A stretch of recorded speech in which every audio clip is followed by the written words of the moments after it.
You're watching Kicking It with Honor, the live shopping show.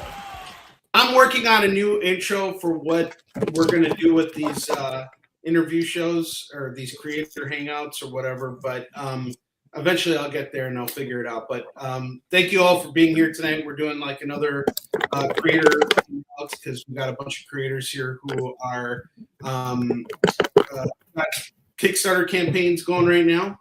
And as we, are in the middle of our campaigning and doing all this stuff, I figured it'd be cool to help each other out. We got a great crew here. We got some other people coming in. My hope tonight is that we can help these guys get some followers, get some backers, and keep the Kickstarter stuff going. So without further ado, I'm going to introduce everybody. I'll shut up and stand aside, and I guess we'll start from the top. We got Aaron Rabowski. So Aaron, you wanna tell us all who you are and what you do? Hello, I am Aaron Rablewski. I am a writer, creator of several comic series. My current one I'm about to launch is issue 8 of Enenra, which is a apocalyptic horror. I've also got Blood and Fire, Ice and Bone ongoing. Pillars of Creation is my new science fiction horror, which has still got late pledges available. And Amor Patris, I'm so close to finishing issue 2 to get it out to backers, so I'm really excited. Haha.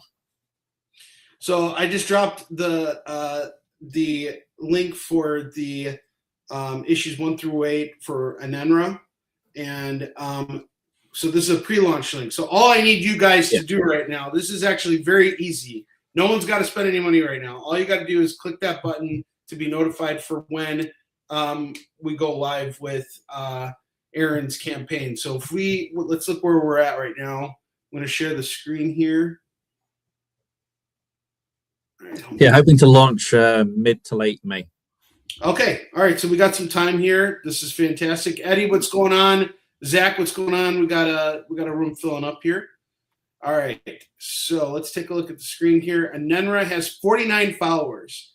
I want to help you break 50, and I think we can actually get a few more than just 50. We got 5 people in the room right now. At least that's what Facebook is showing us, so we don't even know who's watching via YouTube yet. But all you guys got to do is just follow that link that I posted right here. It shows up on every single chat and on this live stream. Click on the link, and all you got to do is just hit the notification button. And if we can get Aaron some links, or sorry, some likes here, that would be great, or some notification button thingy, whatever's that would be great. And then he just private chatted me the other campaign he has going on right now, which has late pledges available. I'm curious because this is the first time I'm actually utilizing the whole late pledges thing. How's that been working out for you? Are you? Oh yeah, it works out really well. I usually get probably at least a couple of hundred. Oh wow! After the campaign, yeah, it to be surprised how many people back it, and especially after the campaign. So yeah, I think it's definitely worth even just doing for a month or whatever. If you've got the book fully made, just wait a couple of weeks, maybe like 2 weeks, maybe a month, and then like end it and then send out stuff. But yeah, it's definitely worth it. Awesome. Well, we got you to 51, and you know what's great? Okay, I'm going to bed. Bye. Well, we got the best thing is we got Travis in the room right now, and Travis is the master of this. So he has hosted a bunch of creator hangouts, and that inspired me to do it too. And I just love how Travis gets everybody together and puts a little pressure on everybody to help each other out. So Travis, welcome to the show. Yeah, that's actually why I'm here, for copyright infringement. I thought you were here to administer more authority, so that if I don't have to be the only one yelling tonight. No, I yell on Thursdays. I don't yell on Wednesday. Wednesday is comic day. It's a zen day. It's a quiet day. It's very nice. I don't want negative energy in my zeitgeist. And besides, did here. Dan Price, he's too sensitive. Look at him. He's just a baby. You can't be being mean to him. Baby, turning 50 in like a month, man. I'm just a baby. You're just a baby. A baby with a Ryan, how beard. you doing? We got Right. Jay in the house. Jay, how you doing? So, guys, the link is there right now for Anenra. You guys can all we need right now is just follow us on this campaign. This is really easy. We're at 51. So we got Aaron past that threshold. He's past 50 now. So let's help him get closer to 100 so that he can wake up tomorrow and drink his coffee and go about his day in peace. All right. Drink a lot of coffee.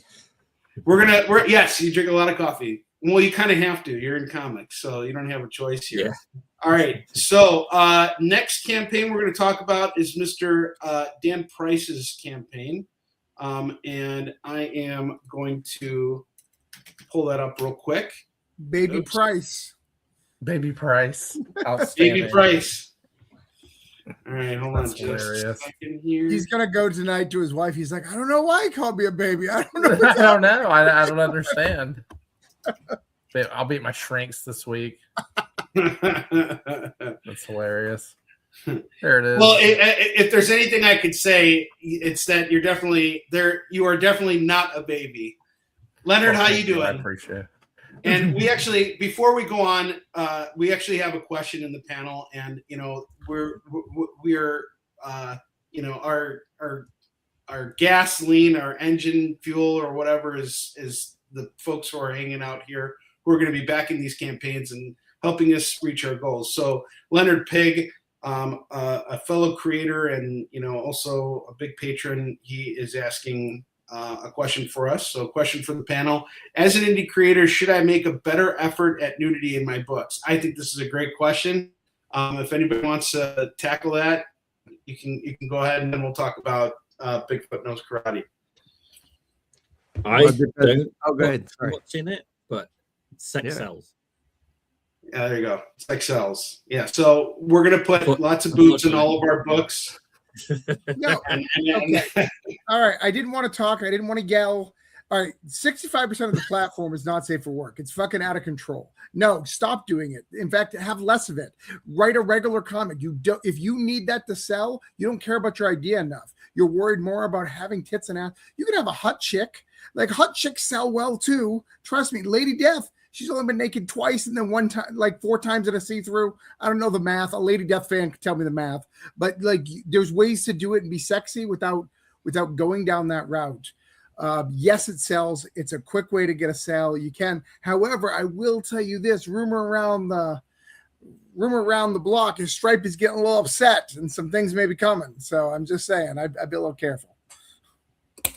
I mean, I even if you didn't have it Oh. in your comic, you could maybe have like the cover as like not safe for work. Would that be okay for you, Travis? No, Or is but that just I hard- mean, I'm or not just hard judging sell? anybody. I'm not anti not safe for work. If someone wants to have not safe for work, they can have it. It like really, I remember messaging some. Actually, I'll even say who it is because I don't care about my reputation. Mike Tenner, a really good friend of mine from Bad Bug, one of the biggest in that market. Love him. I messaged him when he started doing not safe for work, and I said, "Hey, man, like you're a good writer. You don't need to do this. Like, please don't." And then he took it, and then he called me the next day, and he was like, this is really what I want to write, man. I'm really passionate about it. And we talked about it for about a half hour. Took him about 29 of those minutes to convince me that he was actually telling the truth. So there is people who really want to do this. And if that's what you want to do, if that's your passion, like Cherry was what inspired you as a kid.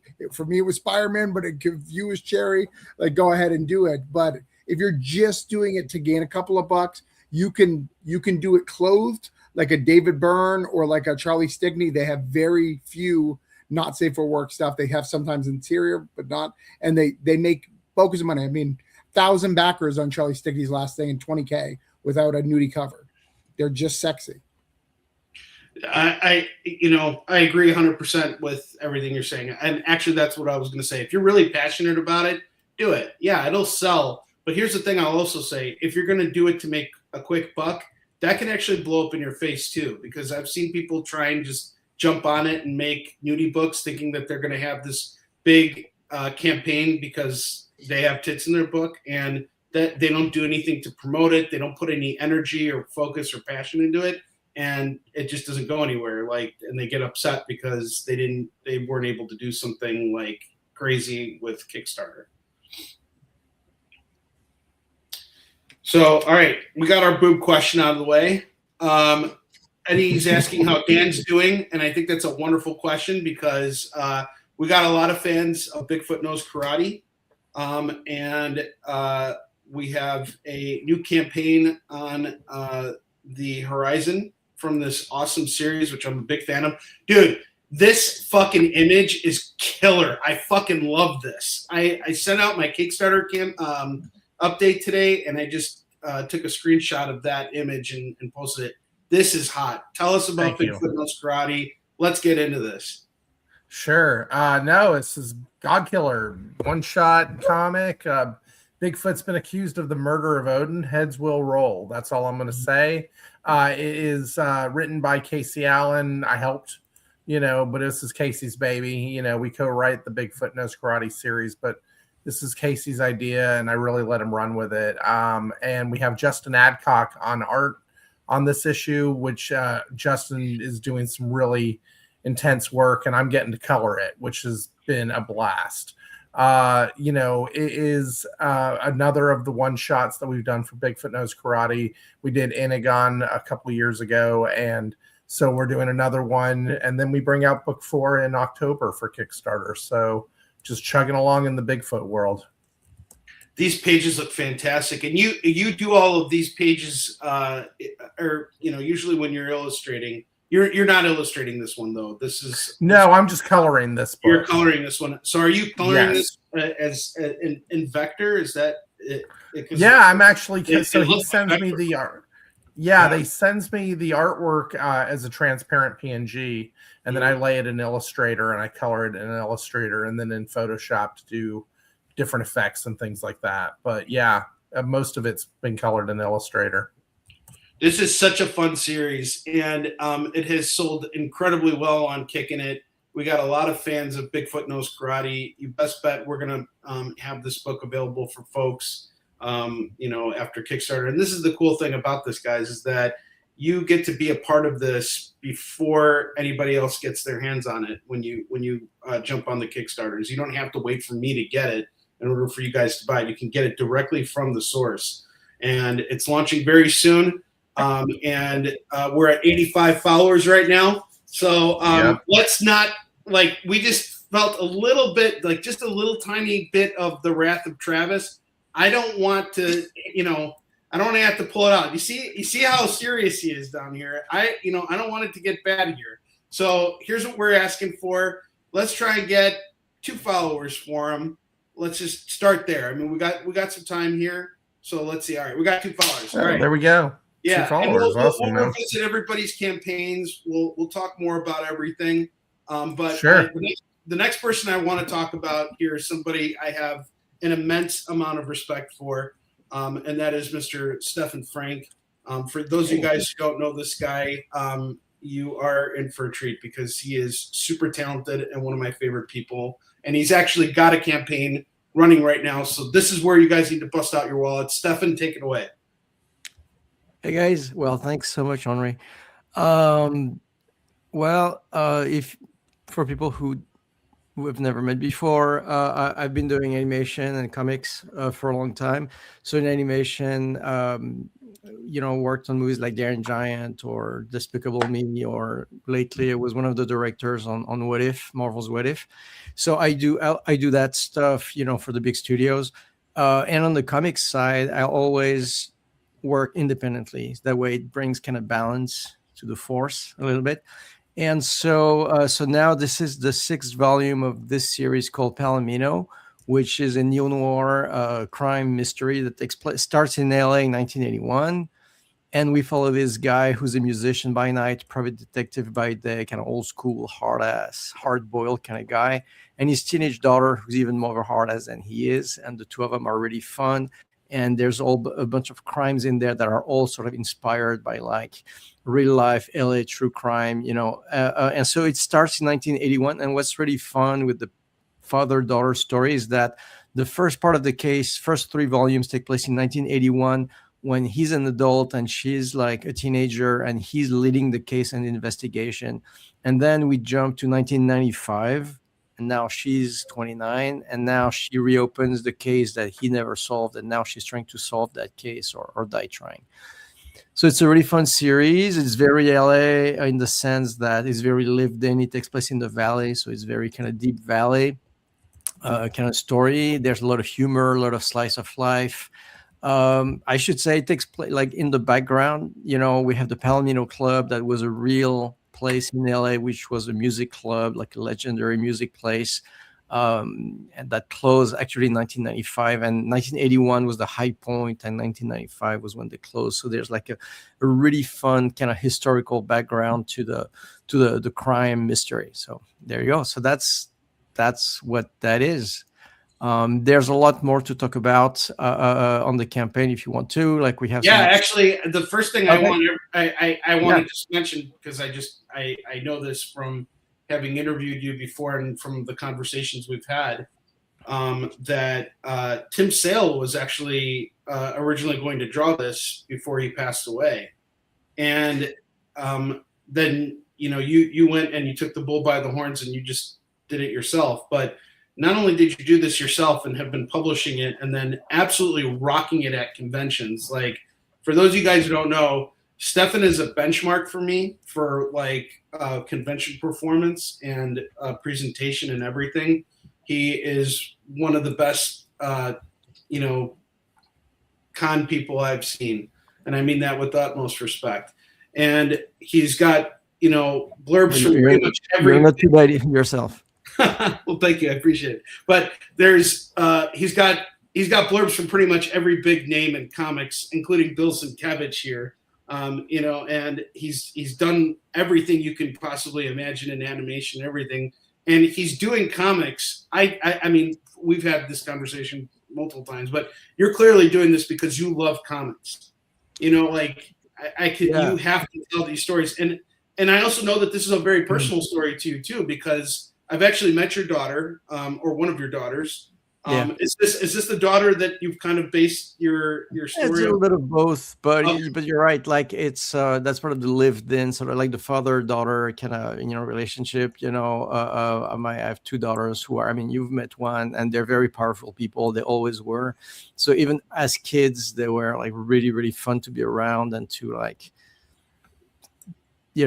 just go on like adventures with of some sort. And so that's definitely one of the other lived in aspects. Is I used to be a musician, and so I played not at the Palomino because it closed when I arrived in LA, but at other clubs with the guys from the Palomino. So that's a world I know really well, and so I always thought it'd be like an awesome place to have like a crime mystery taking place, and the thing, so with the campaign, we have a bunch of all my other books are available everywhere, but through the campaign as well. But there's just something just want to bring up that we at the very bottom, we have some really cool merch. But if you go all the way back to we just added something this morning, all the way down. We can talk about this later. All the way down? Yeah, all the way down. Yeah, there you go. Here.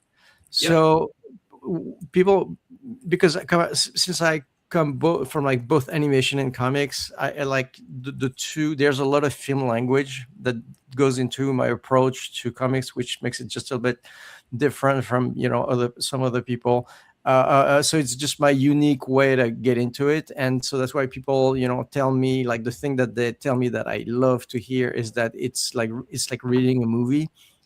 And so this morning we added this add-on, which is this companion book, which like analyzes one of the chapters in the series, and it goes from scripts, and my comic scripts look like screenplays. They don't look like the regular comic scripts, and then to the layout, and so all the the storytelling of it, and then to the final inks and stuff like that. So it takes you through the process and through my thought process, and so that's I'm really excited about that. That's really cool. I love when comics do that. Sorry, I didn't mean to interrupt. No, that's it.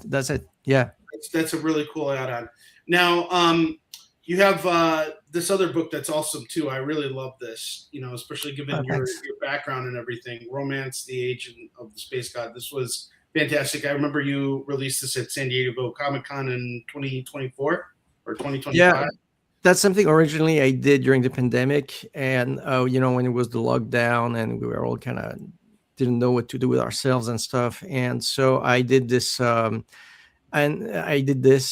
it was like, I call it a weird comic for and about weird times, and because it's times are still just even weirder, so it still works. But like when it came out in 2020, we just put it out as a free web comic, as everybody, we were just trying to entertain ourselves and everybody, during the and then so that's how it stayed. And then I thought, like, times will move on, because there's a lot of topical stuff in it, because it's a little bit sci-fi dystopian thriller, but there's a little bit of political satire in it and slice of life in it. And I thought, this would be, irrelevant by now. But then in 2024, it felt like, shit, this is even like more relevant than it ever was. So that's when we did the print edition. That's awesome. That's fantastic. Now, let's talk a little bit about your rewards, because we want to get you some backers here. So what, like, would you recommend? Quick question on me? Yeah, go ahead.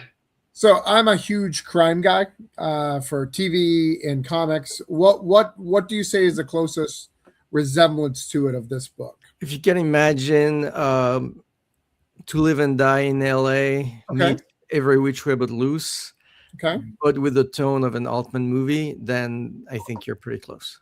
Okay.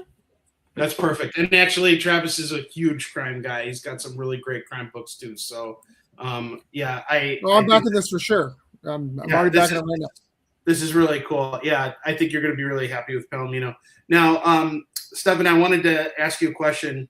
Let's say I'm a beginner and I'm just, looking to get my feet wet. What do you recommend I do? As like, which reward do I want to go with? Well, there's if you just want to get into Palomino, for instance, you can totally get the first volume, by itself, and then take it from there. We also have a tier that I really like. I call it the Discovery tier. I think it's where you get the first book of several series. I think it's a little bit further down. Let's see. No, maybe up. Oh, there it is. I see it. The Discovery pack. There it is. So you get the first volume of Palomino. You get Silver. Silver is the first long, because Palomino is a long series, like 6 volumes. Silver was also a really long series, and it got collected by Abrams Comic Arts now in these 2 kind of really beautiful hardcovers. And so you get Silver first volume, the first one of the Silver books, it's a hardcover, and then you get Romance in the Age of the Space God, which is a short story. So that if you wanted to, like, discover, like, dip your toes into all these worlds, and they're all super different, completely different tones, completely different universes and worlds, but they have in common that all the worlds are very immersive, and hopefully the characters feel very natural. So there's definitely a tone, or at least a voice, that runs through all of it.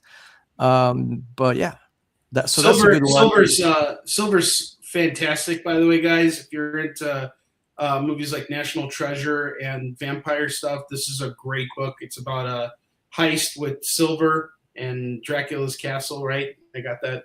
Did I pitch it right? If you go down, I'm sorry, I shouldn't be pitching your book. No, I love it. Are you kidding me? I love it. No, just scroll down just a little bit if you want, so you see it way. It's easier to kind of see it visually. Not in that, but in so we can actually see Silver. In the story. Yeah, exactly. Silver here. I can't tell you guys enough how phenomenal this series is. So Silver is it's a black and white book. But it's if you go down just a little bit more and you go through these, so just one, I guess. So it's a black and white book, and it's like it's the goal, because it's, yes, as you said, it's like it's Indiana Jones. It's I would say Ocean's 11 in Dracula's castle by way of Indiana Jones. So it's like a big pulp noir adventure takes place in the 30s. So in a certain way, it's referencing visually some of the old adventure strips. So it's black, white, and the screen tones. 1 degree of screen tones, but it's reinventing it in a very kind of modern and radical way, and it's still got that cinematic kind of vibe to it.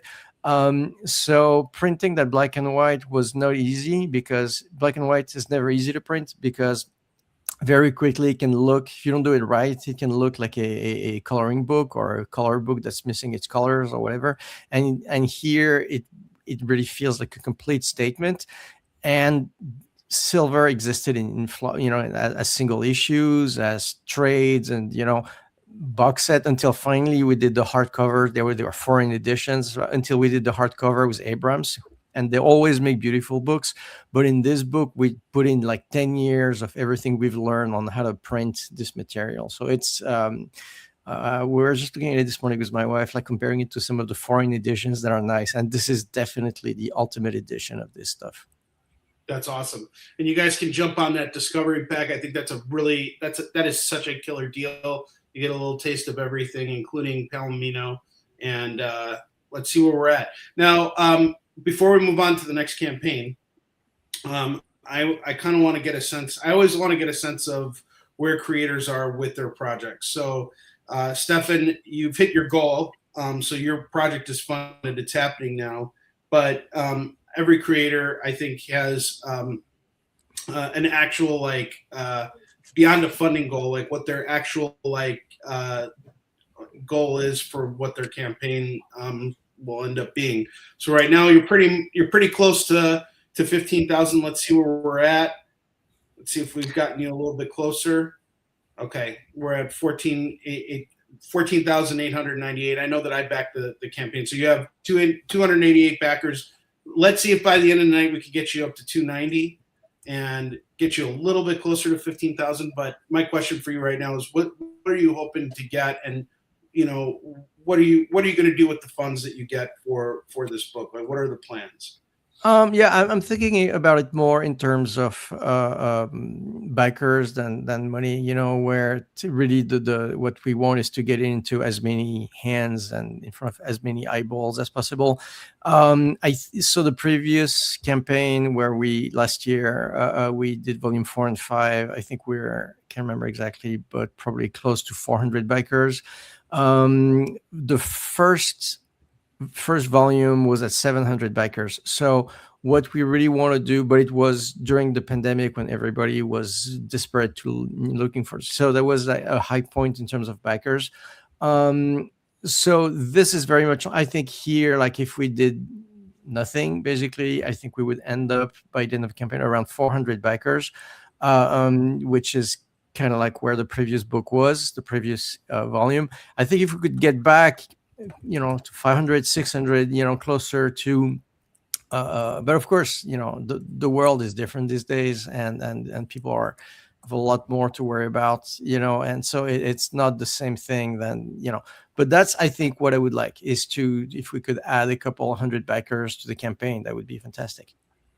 That's wonderful to look at it that way too. It's not about the dollar amount, it's about the backer count. And one thing I can tell you guys from having backed Stefan's campaigns is that you're betting on a winning horse here. This is a guy who fulfills, and he takes this very seriously. I've seen videos of him, with big stacks of books on tables, and he's just signing them off, and he is taking care of this while he's got a million other things going on, working on TV shows that you guys have probably seen and everything. So this is a sure thing. You are going to get these books, because from what I'm seeing here and what I know, Stefan wants more backers. Therefore, he's going to make sure that every backer that backs his campaign is going to get their stuff. And that thank you. But those books are done, right? Like they're not printed yet. They're ready to go to the printer.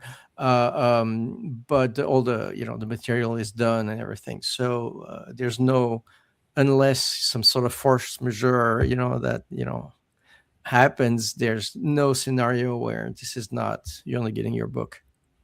Awesome. And yeah, I All would right. really like, sorry, just one last No, thing. no, I would please, really, well, if you yourself are, as a creator, so you're on your own kind of storytelling journey or whatever, just, check out the thing we put it this morning. I call it From Script to Final Art.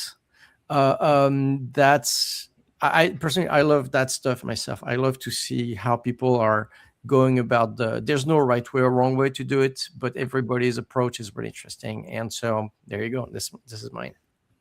Awesome. Well, thank you. We'll come back and we'll revisit this. We still got some time here.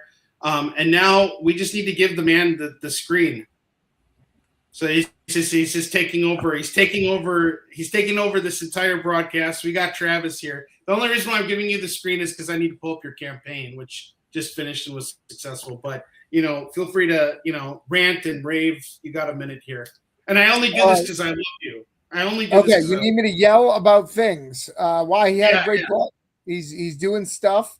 He's giving you a graphic novel. He's done 6 graphic novels. Like, who does 6 graphic novels? Like, that's insane. So like in the indie space, there's nobody else doing what he's doing. Yeah, you should probably follow that and figure out what he's doing, because why not? Right? It's a rare people who've done that. I think Pat Shan with Destiny New York. Maybe that's probably the only one. Yeah, probably the only one. Yeah, it's amazing. I'm Stefan is, I can't recommend anyone more. But let's talk about you now. I was hoping you were going to rant about you, because you want me to rant about me? I'm not angry about me. Again, it's comic not day. I guess not rant, but I guess this is my dead. I already have new campaigns live. You know how I am. Let's talk about that, because I want to get 2 more backers, much like him. I'm so close to 200. It's stressed out. Are we looking at the right campaign, by the way? Or somebody has hired me as a writer, but it's a full issue of me. It's not like a 5-page or anything.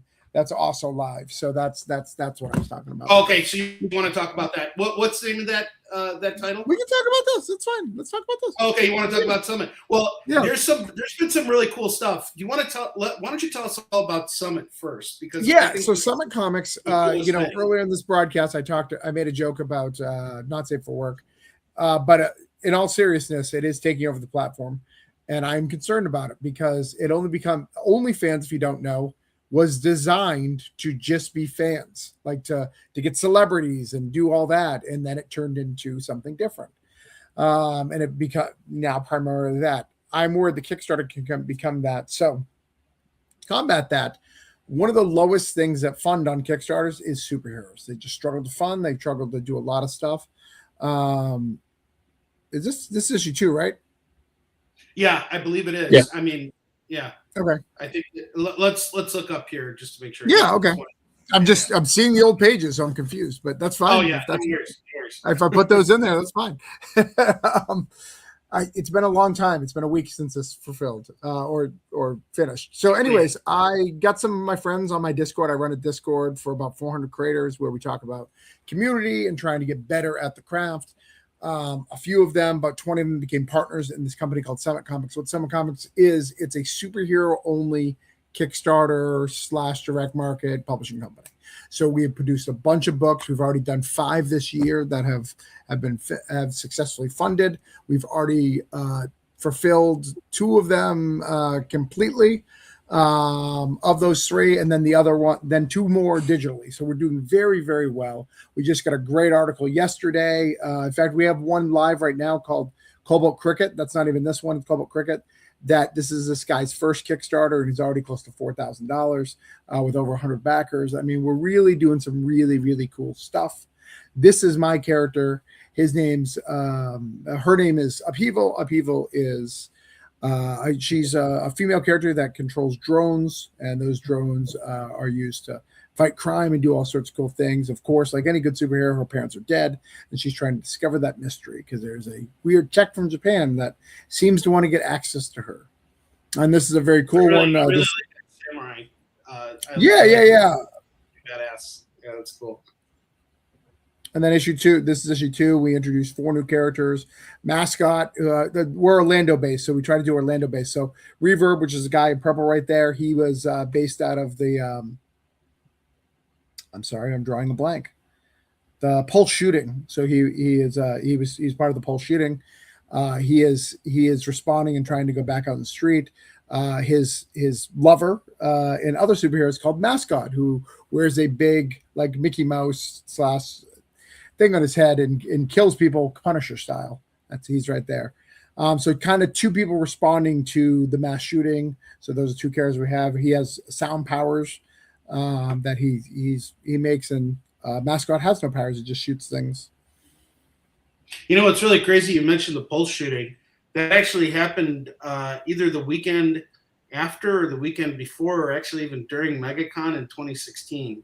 Yeah. So I remember being there, and that was a really, and that's the horrible thing about these mass shootings is that once they're kind of like over and people, it's not like the thing to talk about anymore. People almost forget that they happen, and like you think to yourself, well, why would you have a superhero world based in a big touristy attracted city? Well, because things happen here too. And I love that you brought this up. I love that you connected this to these characters. I haven't read Upheaval. I actually haven't read anything from Summit yet, and I backed this campaign. I'm actually really excited about it. And I went with issues 1 and 2 for $26. Folks can jump in right now for late pledges. Is that? Yeah. Late pledges are active. Yeah. And I wanted to do an Orlando-based superhero. I wanted to talk about Orlando. Really wanted to talk about the Pulse shooting. And if you notice, I didn't use like, hey, we have an LGBT character or anything like that. It's the marketing, because it's not about that. These are people. This is a tragic event that happened here. And if you live in Orlando, like I do, I live close to that area, you'll know that we fought for it for years to get a monument, to get anything. There was so much politics around it, so much politicking around it. Right now, there's a war where the LGBT community will paint a rainbow crosswalk, and then the government will come in and make it white, and then the LGBT will put it. It's just this crazy war, all these crazy things. But I wanted to talk about Orlando, about it being, is it the happiest place on earth when Disney controls a lot of the stuff here? We've got the Ron DeSantis stuff. If you ever heard of stuff, I'm not trying to get too political, but there's a lot of stuff that happens in this area that makes it a very interesting place for superheroes. So I created our own superhero here, and this is again just one of the superheroes in the Summit universe. We did a $20,000 Kickstarter to start the year called Pinnacle, which is very, very good. Phil Hester did a cover for that, and we've just been growing.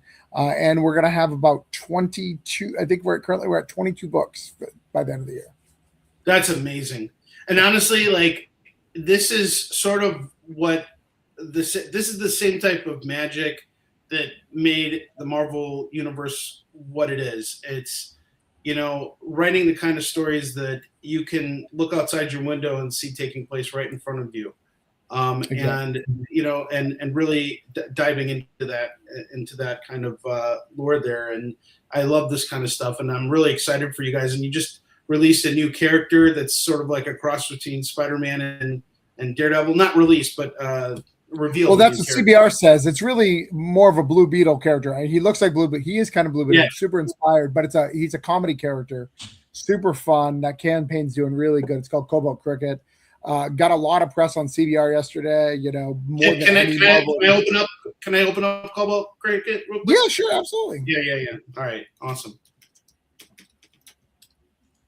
So this is the next book here. So this is really cool too. What I really like about what you guys are doing here is it is totally like focused on creators coming together to tell superhero stories and working together to improve their craft. Like everything you're talking about doing with this, you're doing it. And I love how we're doing a modern take of it too. So we're trying to not get in the trappings that you have. So, for instance, every year we're going to do an event book, but that event book is a trade paperback. So instead of Infinity Gauntlet, right, you had to wait for all the issues, or Dark Crisis. A lot of times I've noticed in the modern era, people say they suck, and it's more because you had to wait that extra 4 months for the last issue. It's not that it sucked. It's that you waited and you were frustrated. And the ending didn't last that 4 months of hype that you had with it. So we've decided to block on that. So yearly we're going to do our event book, and it's going to be a trade paperback. So you're going to get it as a stuff, and then everyone's going to do their own series and do stuff like that. So it's very, very Spiral. Oh man, talk about disappointing runs that didn't pay off at the end. Started out really strong, but I really wanted to see that guy. It really did start out strong. I mean, I was interested, I was invested, but and this is another thing too, guys. Travis is my inspiration for buying new comics and reading them every week and doing all this stuff. Oh, oops, sorry.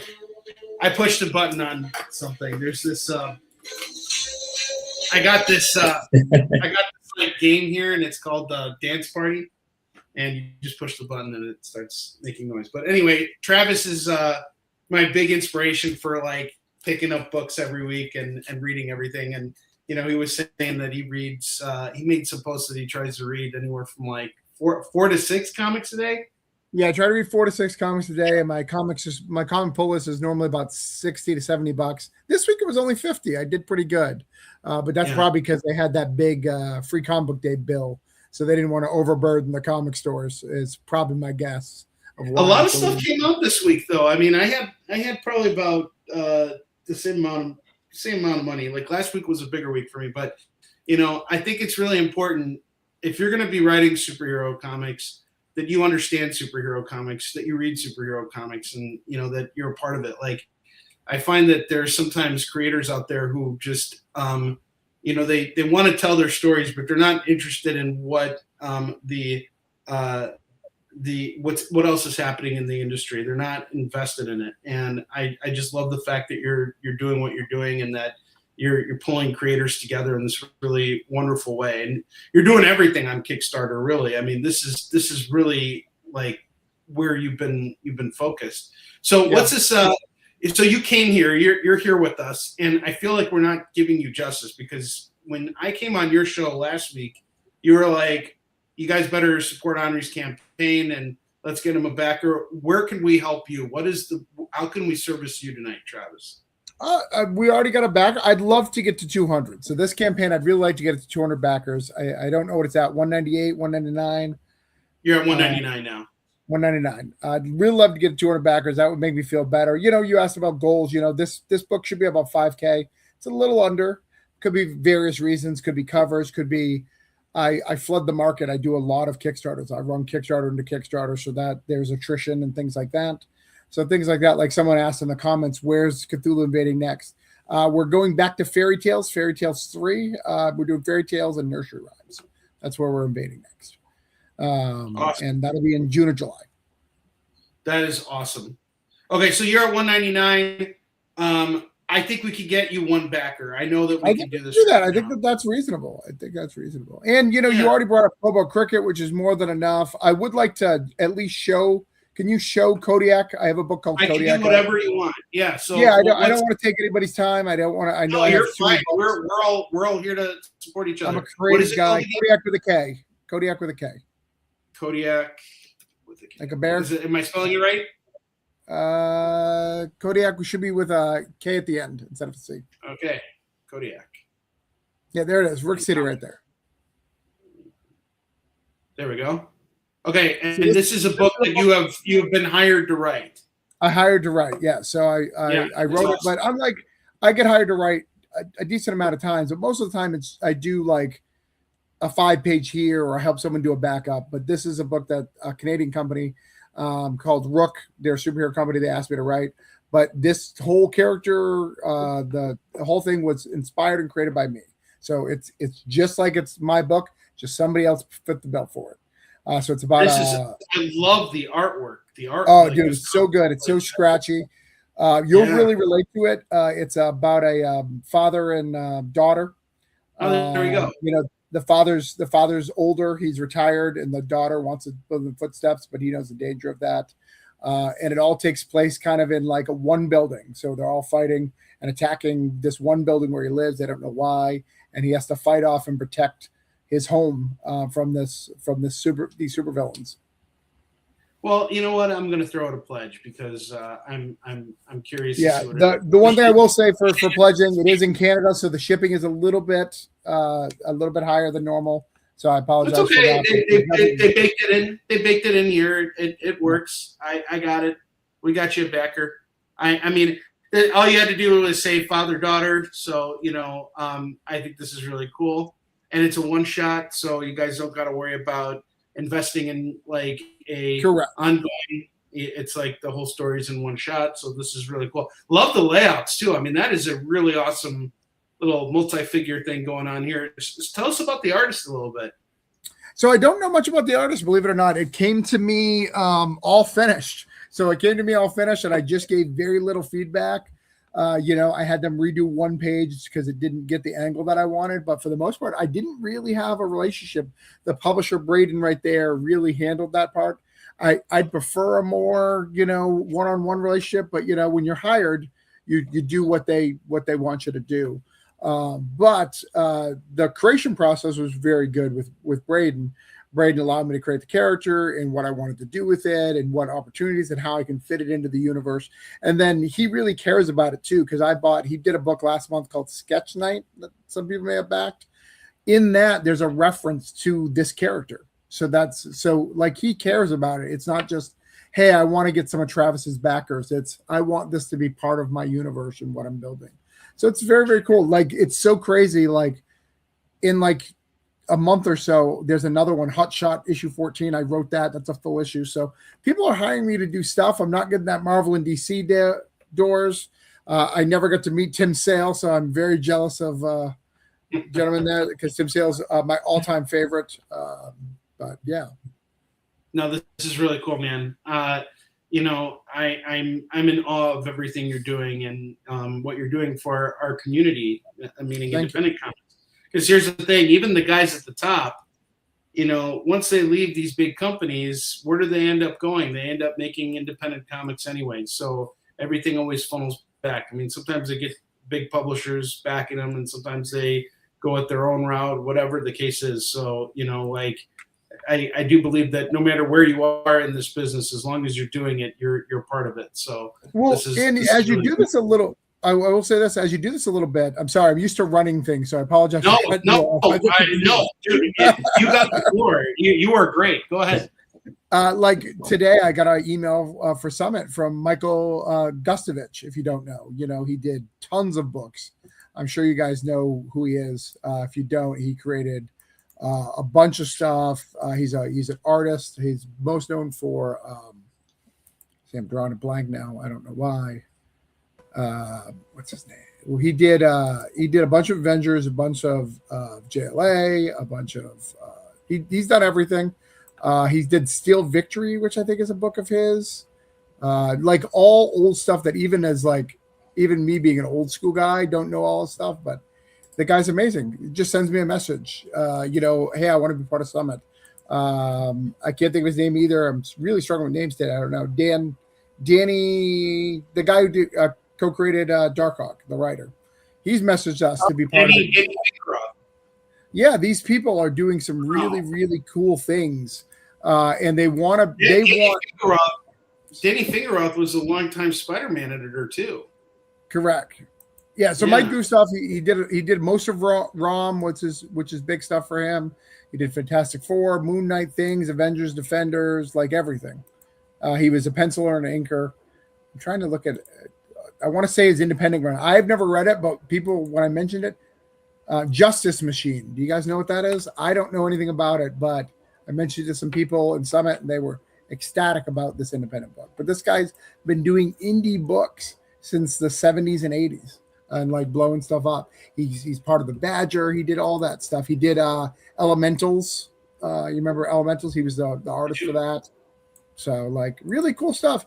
And as we do stuff, I think we always think we're so separated from these mainstream guys. We're not, because as you know, the people who are writing Marvel and DC today were not the same people 5 years ago.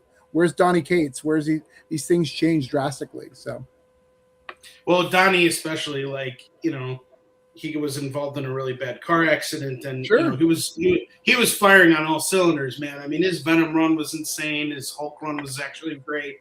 and then he just dipped off, and Ryan Otley had to like finish it off. But he was just doing so many great things. And you actually put me onto Donny Cates. What was that one superhero book that he did for Image? The one that I actually picked it Vanish? up after I interviewed you. What was it? Vanish? Vanish? Not Vanish. No. It was like his first work. Like this is what got him noticed. He did Ghost Fleet, which you may have read. Are you talking about the one with the alcoholic who needed drugs? Yeah, the alcoholic. What was it? I can't think of the name of that book right now, but I'll look it up. Yeah. When you remember, let me know. I picked it up because of you. But all right, Travis, we're gonna move on, but we'll come back to you. No, everything was good. Everybody's done what you told them to do. We don't have to yell at nobody. We're doing good. Yes, that's great. See, that's awesome. You got a double reinforcement. That's tomorrow's job. All right, we got Chris Soloff in the house. Chris, how you doing, brother? Let's bring up your campaign real quick. Hey, what's up? I was muted. I'm doing great. Wonderful. I've had a great last 2 days. I didn't eat for like 3 days and got a big ass steak this morning, so I'm happy. Was this like an intended fast? No, it was for medical reasons. We wanted to go into it. It's not suitable for conversation. Well, I'm glad you had your steak, and I'm glad you're feeling better, and I hope the worst is behind you. Oh yeah, totally. I'm very happy. Campaign's doing awesome. It's been, it was a rough week, and to fund today and get this thing completely funded, really close to the first stretch goal. I'm stoked. I talked to Dan earlier this afternoon, and I've just been on cloud nine. Awesome. The campaign kicked off real quick. And one thing I'm really happy about with the success of this campaign so far is I've looked through a lot of the backers, and it's a lot of picking up issues 1 through 9. Even though a lot of the digital backers are getting the catch-up bundle, so they're getting all of the books, which means I'm getting a lot of new faces on here. So I'm really excited about that because, at 10 books, I've got established people coming back, but also being able to grow, especially with the economy and everything we're dealing with. I just feel blessed. So, and getting 10 issues done of your book, that is no small feat. So that is incredible. But before we go on any further, can you tell us about your book and what it is and everything? Yeah. So Crit is based off of a homebrewed superhero D&D game. The entire premise came about because the first time we played after like 10 years, me and my friends talked about the game session for like a month, and I just started drawing. And that was back in 2019. I didn't know what I was doing. I had no idea how to make comic books, never drew a panel in my life. And now we're in 2026, and I'm releasing my 10th issue of this book. Everything you read happened at a table. It was recorded. I sit there and listen to this recording for about a month before I even start drawing.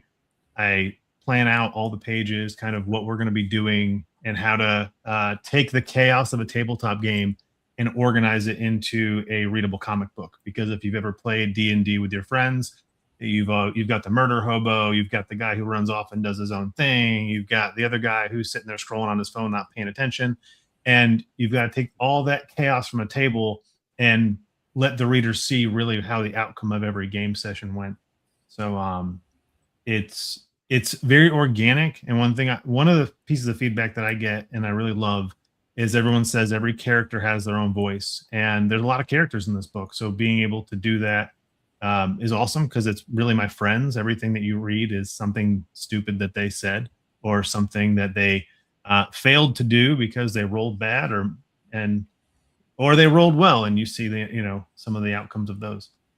So I'm just really excited. 10 issues is no feat by itself. So just blessed to still be here doing something I enjoy. That's awesome. All right, so Do you know how far sorry. Do you know how far you're going to go? How many issues you're going to do? Or is it just 42? And if you're a sci-fi fan, you understand it. I literally planned when we started doing the comic book, we were playing the game, and I was like, we have to have enough content for 42 issues, and we played for almost 5 years. And I've broken it up, and we'll be at 42 issues with 2 side quests. That's amazing. Cool. Nice. Now, sorry, Aaron, did you want to add to that? I'm sorry, I didn't mean to cut you off. No, okay. You're all good. All right, so Chris, you've been 10 issues now, and you have a direction of where you're going with this. Someone wants to come in and get started. What do you recommend? Like, what's the best way we can support you? Like, on a beginner level. Beginner level, just pick up the standard physical. So how I've broken the tiers up, if you go down, you'll see the covers, and I've got standard, the deluxe, the metal, the these are all the standard covers that are available.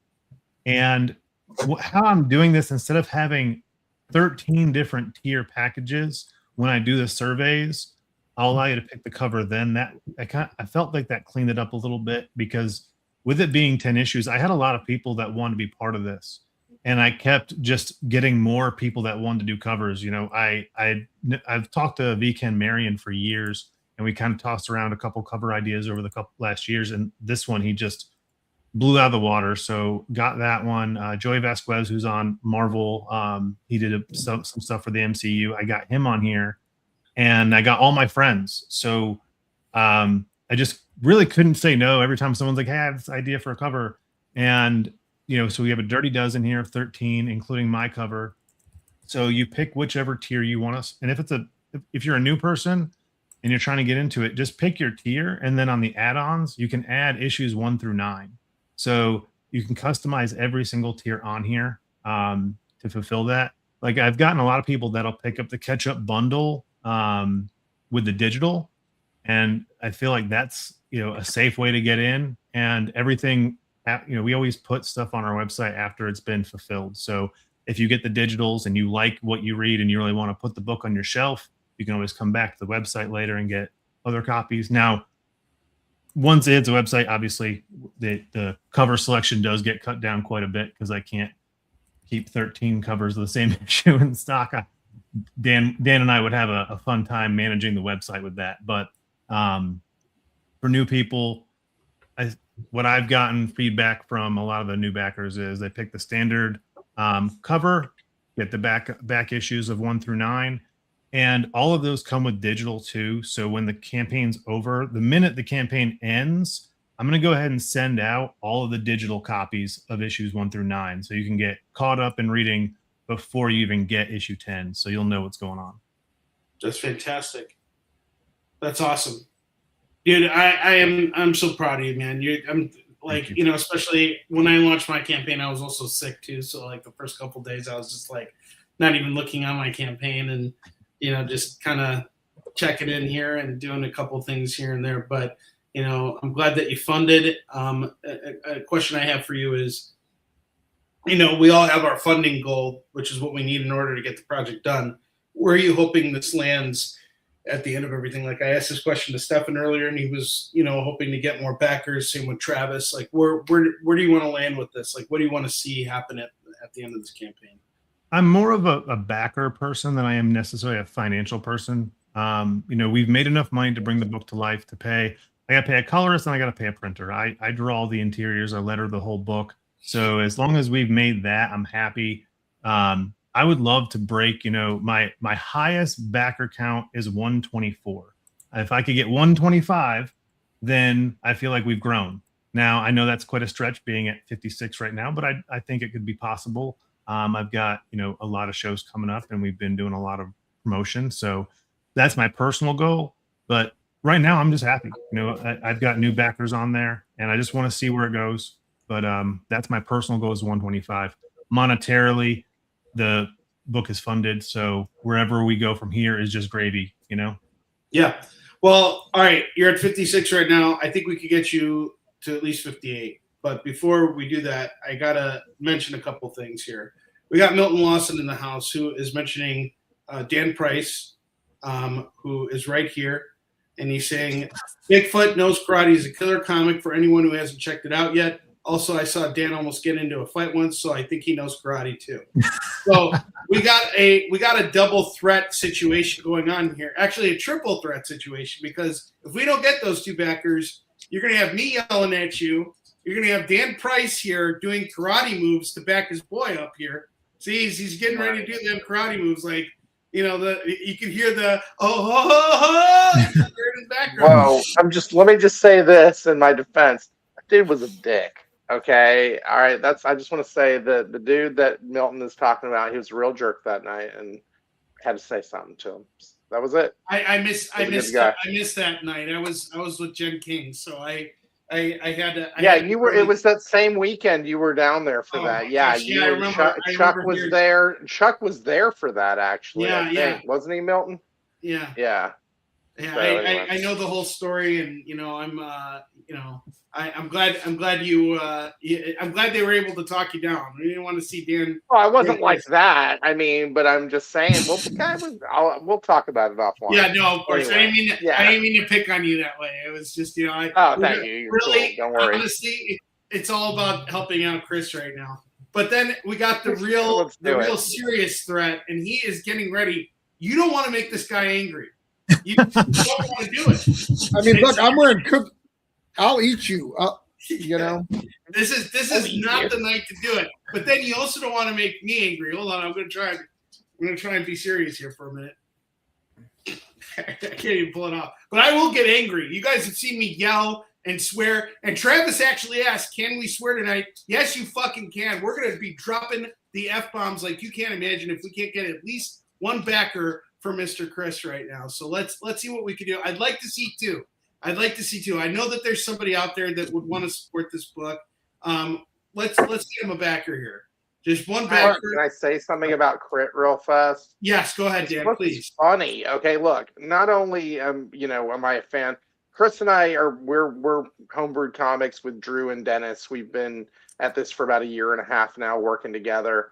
I've known Chris for several years. I've been reading Crit since I started picking up around issue 4 and got the back series and all of that. It's funny. It's a superhero book, but it's funny. If you like the other guys or Police Academy, things in that nature, you will laugh your ass off through this book. And watch the trailer. It's fun. I don't think I could have volume on there. I don't know. Can everybody hear this? Can you hear the volume? No. No. Okay, all right. Then I'm just going to play the trailer without the volume here, and you guys can kind of take a look. That's Dan right there. That's Dan in his karate. That's right. That is about to happen. That's me. Yeah. Don't forget the laser blast coming out of my hand. That's a karate move, isn't it? This is really cool, Chris. Is that City of Heroes? No. City of Heroes. Yeah. That it was like a piece. It was an online superhero PC game. Yeah. So all right, there we go. We got you back. He worked in game development and put together. He was doing some custom designs for a while, and so I got him to do a quick, video game. I'm a huge game nerd, so he put everybody in a video game, and I just really love seeing my guys come together in a video game. It was fun. The designs are kind of tough for some of them, so not everything's perfect, but it still looks badass. And you have a cat that gets to teleport around, so I'm happy. So we got you a backer, and oh hell yeah, thank you. Yeah, we got you a backer, but this is all thanks to me showing my angry face. I don't know. It might have been the cookie monster, or I do fear. Too much credit here. He only gets angry on Thursdays. Yeah, I'm very chill. I'm very chill, and Dan's just a baby, so like I'm not worried about it. You got to protect it. Well, here's the thing about babies. They get angry. You missed this earlier, Chris. Travis has been calling me a baby all night. So. And nobody puts baby in the corner. That's what happened with this guy. God. Dan came to see me at a con in San Antonio. Jennifer Grey. Dan came to see me at a con in San Antonio, and I assume he beat everybody up because that's why nobody was there. I assume it was Dan's violent tendencies. I love Dan. Like we met online, but we did Baltimore was the first con that I tabled next to him, and there was just something about being able to like pass that conversation back and forth with someone who you've talked online a few times, you're friends, but that in-person camaraderie and charisma was awesome.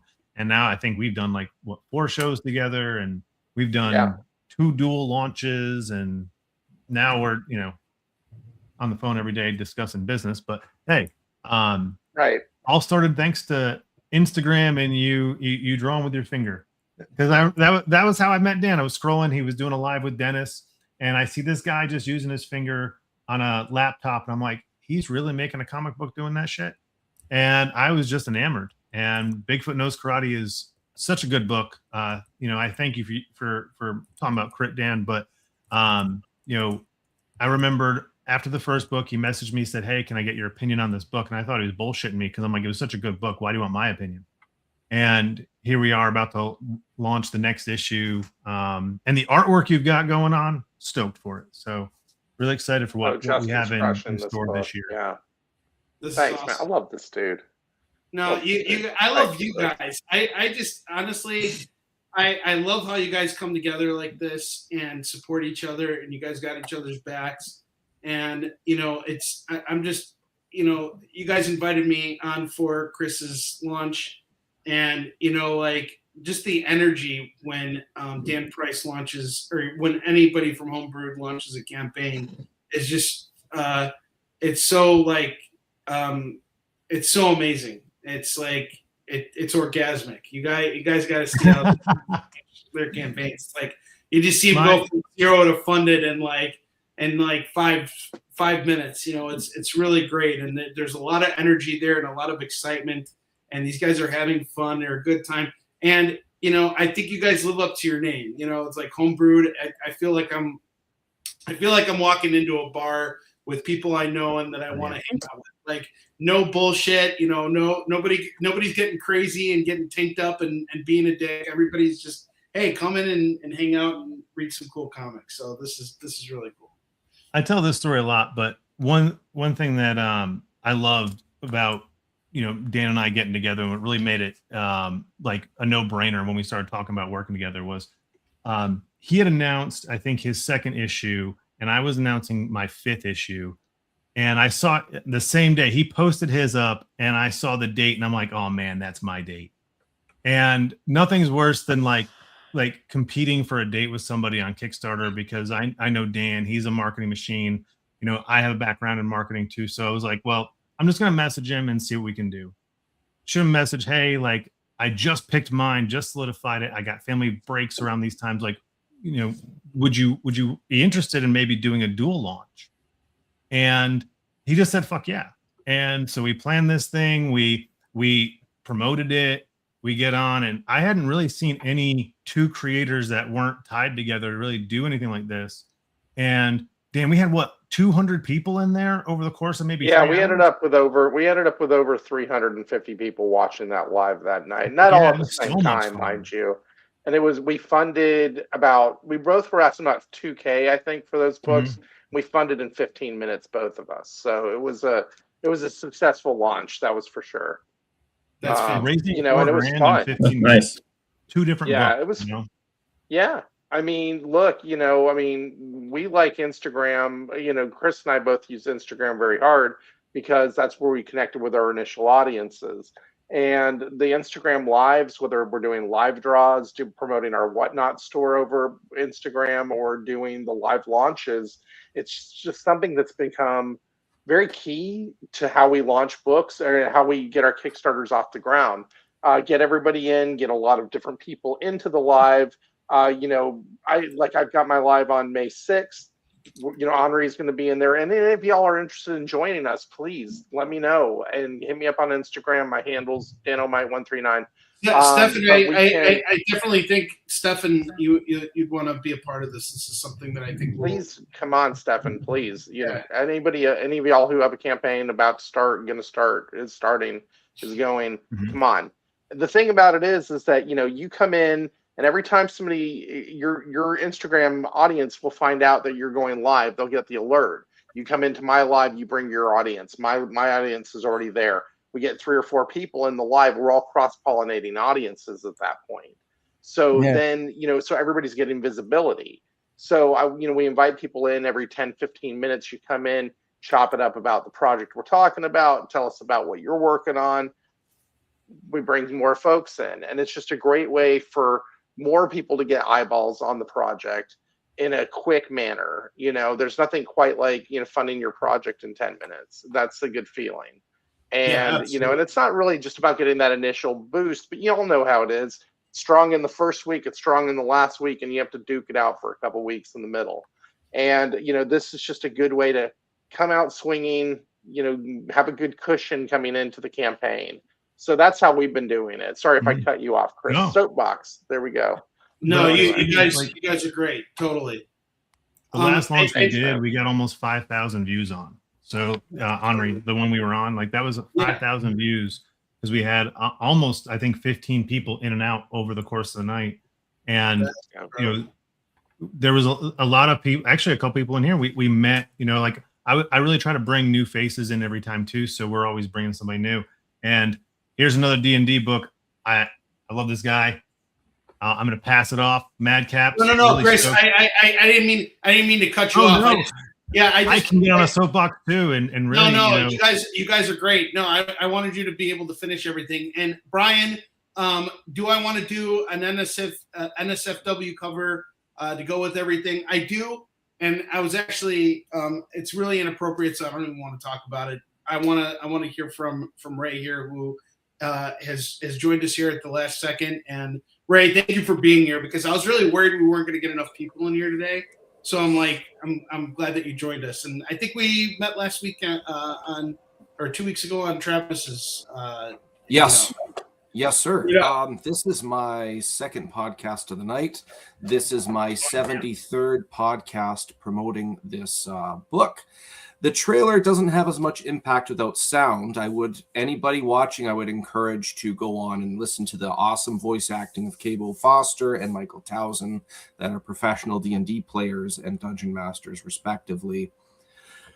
Oh, where do I begin? As Chris has already pointed out, this has some RPG origins, unlike superheroes, and Chris's mine is more of a fantasy. And D&D, of course, this is based off of the first homebrew campaign that I ever ran, but I have 15 years of lore in that realm. I took one of the story arcs that I wanted to do within 3 issues. This is my first time on the creative side of a comic, and I wanted to start strong and finish strong and see where it went. The main difference between the game that was played and the end product being this comic book is I took out the main characters that the players were playing as, and I injected in my own, as you can see here with these 4.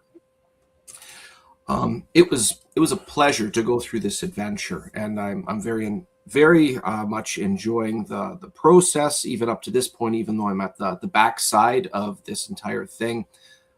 It's just been announced that my story style has been liked enough. I've been taken on by somebody to write a story for their own. There's a second one that is not public yet. I can't say anything about. Man, I could go on and on about all these covers. That blue one, everything white on that cover is going to be glow in the dark. The one above it is going to be a lava foil cover. I think they're really going to pop. I'm looking forward to getting my hands. Anybody that likes Final Fantasy for the NES, that is an homage cover, respectfully. And Mike Mez-Phillips there with Dan Kemp colors. Above that is Jay Sloan with Dave Kemp colors. Above that is Harv Salteras, who drew Ghost Rider with Dan Ketch in the early 90s with Dan Kemp's colors. And that's my interior artist cover, Victor Medina. The main basis behind it, if I had to do the elevator pitch, is anybody who you hit a certain age, you have friends you don't get to see as much as you used to. And this book is an homage to that level of camaraderie. It's just told with the theme of fantasy through the medium of a comic book. And the premise basically is these 4 friends who are, for the first time in a while, getting back together in their hometown, and they're in the wrong place at the wrong time and help the guards stave off the beginnings of an undead outbreak. And suspicion leads people to believe that it has something to do with a local drug known as weave. So it's kind of like a Scooby-Doo minus the dog, and a little bit more serious, as these individuals start to realize they've bitten off a bit more than they can chew.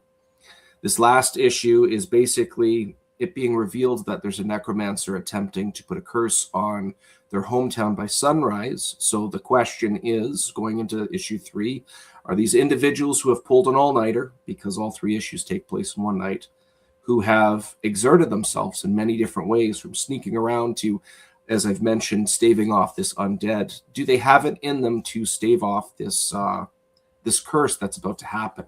They don't have enough time to ask for help. They are the closest of people to fix this issue. One of the things I like about depicting people around their friends is I think every human being, if they're around their friends, they will live up to how their friends view them. And so here's these individuals. If we don't do anything, we're not going to be able to look at ourselves in the mirror ever again. So the question is, can these exhausted, exerted individuals be able to pull off a win here?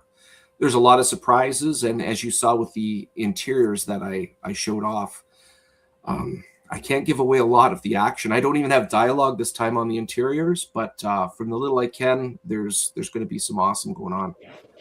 I could go for on and on about this stuff. One of the coolest things, the last thing I'll say about it, just like my background here, we have a special edition trilogy. It's drawn by Rod Ramos Rodolfo. The covers, every cover, when you combine these 3 issues, it makes an image that depicts one of the final acts. That one right there, that's the final act of issue 3. And there's a lot going on. I wish I could talk more about it. As you could tell, I could just keep talking if you let me, but that's the long and short of it. We got t-shirts, we got plush blankets, we've got lots of different options there. Even if somebody's never played a D&D game before, Michael Towson is a professional dungeon master. You can buy into a tier there and get your own experience. He's really good. He can get you set up within 10 minutes and you're having a good time. Lots of good stuff on here. That's really awesome. I can feel your passion for this project, and this is really wonderful.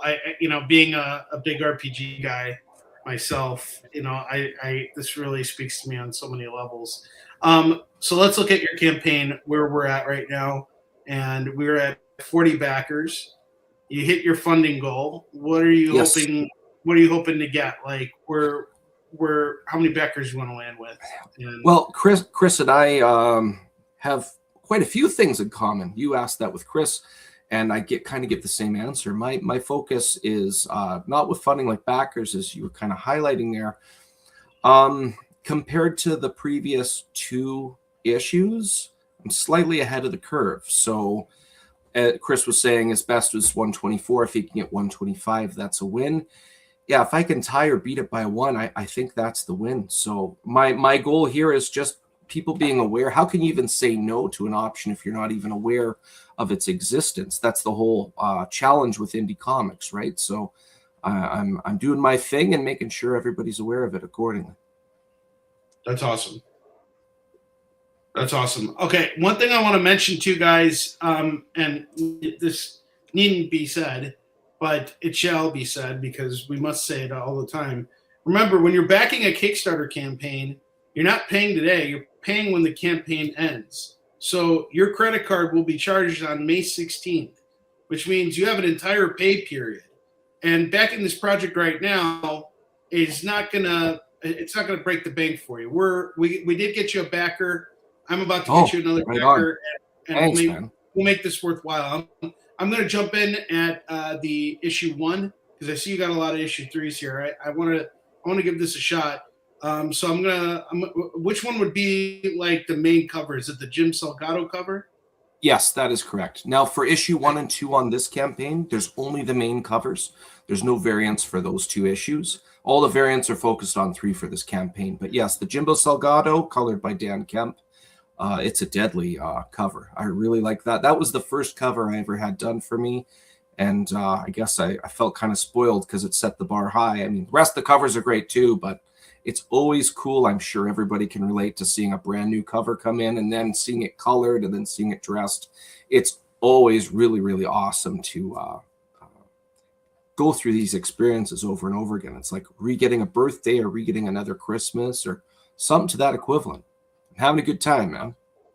That's awesome, man. Well, I just became a backer, and it looks like we got you another backer, so you're now at 42. I think we did what we need to do for you, so we're good. Thank you, man. Yeah, thanks, guys. I appreciate it. No, absolutely. Thank you for being here. You're freaking awesome, man. And especially I just finished watching Stranger Things with my sons over nice the holidays, You know, like I never actually watched it, so I marathoned through all 5 seasons because everybody was talking about it. And the main reason why I didn't watch it was because my kids were too young to watch it, and so Right. finally they were at the age where I could sit down and we could all watch it together. And so we just went through the whole thing and we marathoned through it. So this really spoke to me. I'm really looking forward to reading this, and I'm a big RPG guy. You know, like I played a lot of Final Fantasy growing up. Suikoden was one of my favorite games on the PlayStation. So this is cool. really cool. Yeah, and I honestly, like, there are fantasy comics, but I don't feel like there's enough of it. You know, like that's one of those like genres that I feel like doesn't get enough love. And I could see your passion and just how much energy you're putting into this. So thank you very much. I appreciate you you being here and doing this for us. All right. Thank you kindly. So, oh, someone want to say something? I was just saying thank you. That's all. Oh, that's it. Okay, cool. All right. Now I want to talk about my campaign. So Yisun Shin, we got 6 days left to go. We got 94 backers. And it looks like we got a couple backers while we were on the air, which is fantastic. Thank you guys so much. We need to raise $5,000 in 6 days.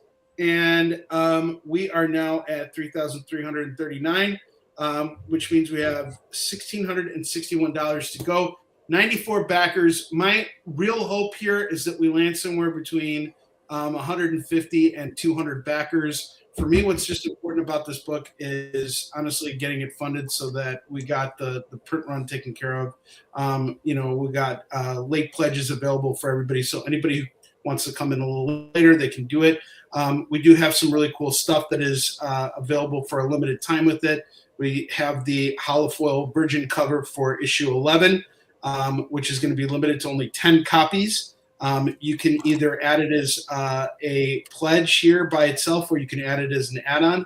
And then we did this really cool absolute Batman sketch cover type of homage here. And this is a new character that we're introducing in the book named Chuk Sin. So issue 11 is where we're introducing a new character. So this is a key book here. And if we can hit our funding goal, you guys are all going to get, I'm going to show it to you right now because I just got this in. I've actually been spending the last couple weeks here really focused on revamping my convention setup. And I just like redid my logos and everything. So we have new bookmarks that everybody's going to get. So once we fund, everybody gets a bookmark that just comes with it. So that's our funding goal here. And if we can hit our stretch goal of $6,000 by the end of the campaign, I am going to unlock a short story that was written by Chuck Pino, our editor, and illustrated by L.R. Naklius, who did the middle arc of Yisun Shin. And we got like a special 3-page story for you guys. It's free on the house. And it'll go to every physical and digital backer. You can get the entire Yisun Shin library right now, all 11 issues of Yisun Shin for $50. I will sign them and ship them to your front door. Shipping is already baked in as long as you're located in the U.S. If you're outside of the U.S., you can still back the campaign, and I will charge you separately for shipping. Message me if you need any help with that. I'll walk you through it. We also have the hardcovers available. The hardcovers are a beautiful package. The first hardcover has a foreword by Mr. Stan Lee in it. And that was really awesome, being able to get Stan's endorsement so early on in my career. And we got over 50 pages of bonus content between both books. There's also some really wicked variant covers for this book. We had an early bird that sold out on day one. But you guys can still technically get all of these variant covers. We have the one at the top left is our main cover. The top right is a really cool cover that was done by Fabrice Sapolsky. And it's got the guillotine in there because of Fabrice's French background. So he added a guillotine in there, which I thought was cool. The bottom left is done by artist. Yeah. The bottom left is done by Fang Fang. She's an artist from China who did this really awesome cover for us. And then the bottom right is done by JT Malloy. And these were all exclusives that we released for the first circuit of conventions that we had this year. So I overprinted them, and once we sell through these, that's it. So these are very limited print runs, and we're also phasing out our single issues too. So once we sell through the stock that I have for these single issues, like, that's it. So this is a great opportunity to jump on the single issues. And we also have original art that's still available. Most of the time, our original art goes at the end. But here's the beautiful thing about the original art. When you pick up original art from Yisun Shin, you are not just helping the series, you're also putting money directly into the artist's pocket. And so these pages are going to come from the Philippines. They're illustrated by Dexter Wee. You get original art here. This is really awesome. We got 4 pieces. The one at the top left is actually here in Chicago with me. That's a page from issue 3 of Yisun Shin, and it's got the dragon ship, which was his design. It was the first ironclad warship, used 400 years before this U.S. Civil War, which is kind of cool. And then we got a whole bunch of other variants for Yisun Shin available as well. You guys can jump on Warline right now. Warline is a series that I completed last year. It's about an old vigilante and his daughter going after the tyrant that destroyed their lives and now controls their city. It's done. You get all 3 issues, and this is the story that's going to grab you by the throat and won't let go until you reach the final page of the final issue. And then we have Mark's Tale of Survival. This book is about my grandfather and his experiences during World War II as a Russian Jewish soldier that fought the Nazis. I just want to let you guys know this printing of the book is about to sell out again. This is our 3rd printing of this book. So this is the time to jump on and pick this up. It's a beautiful book. I'm very proud of it. It was edited by J.M. DeMatteis, and it's fantastic.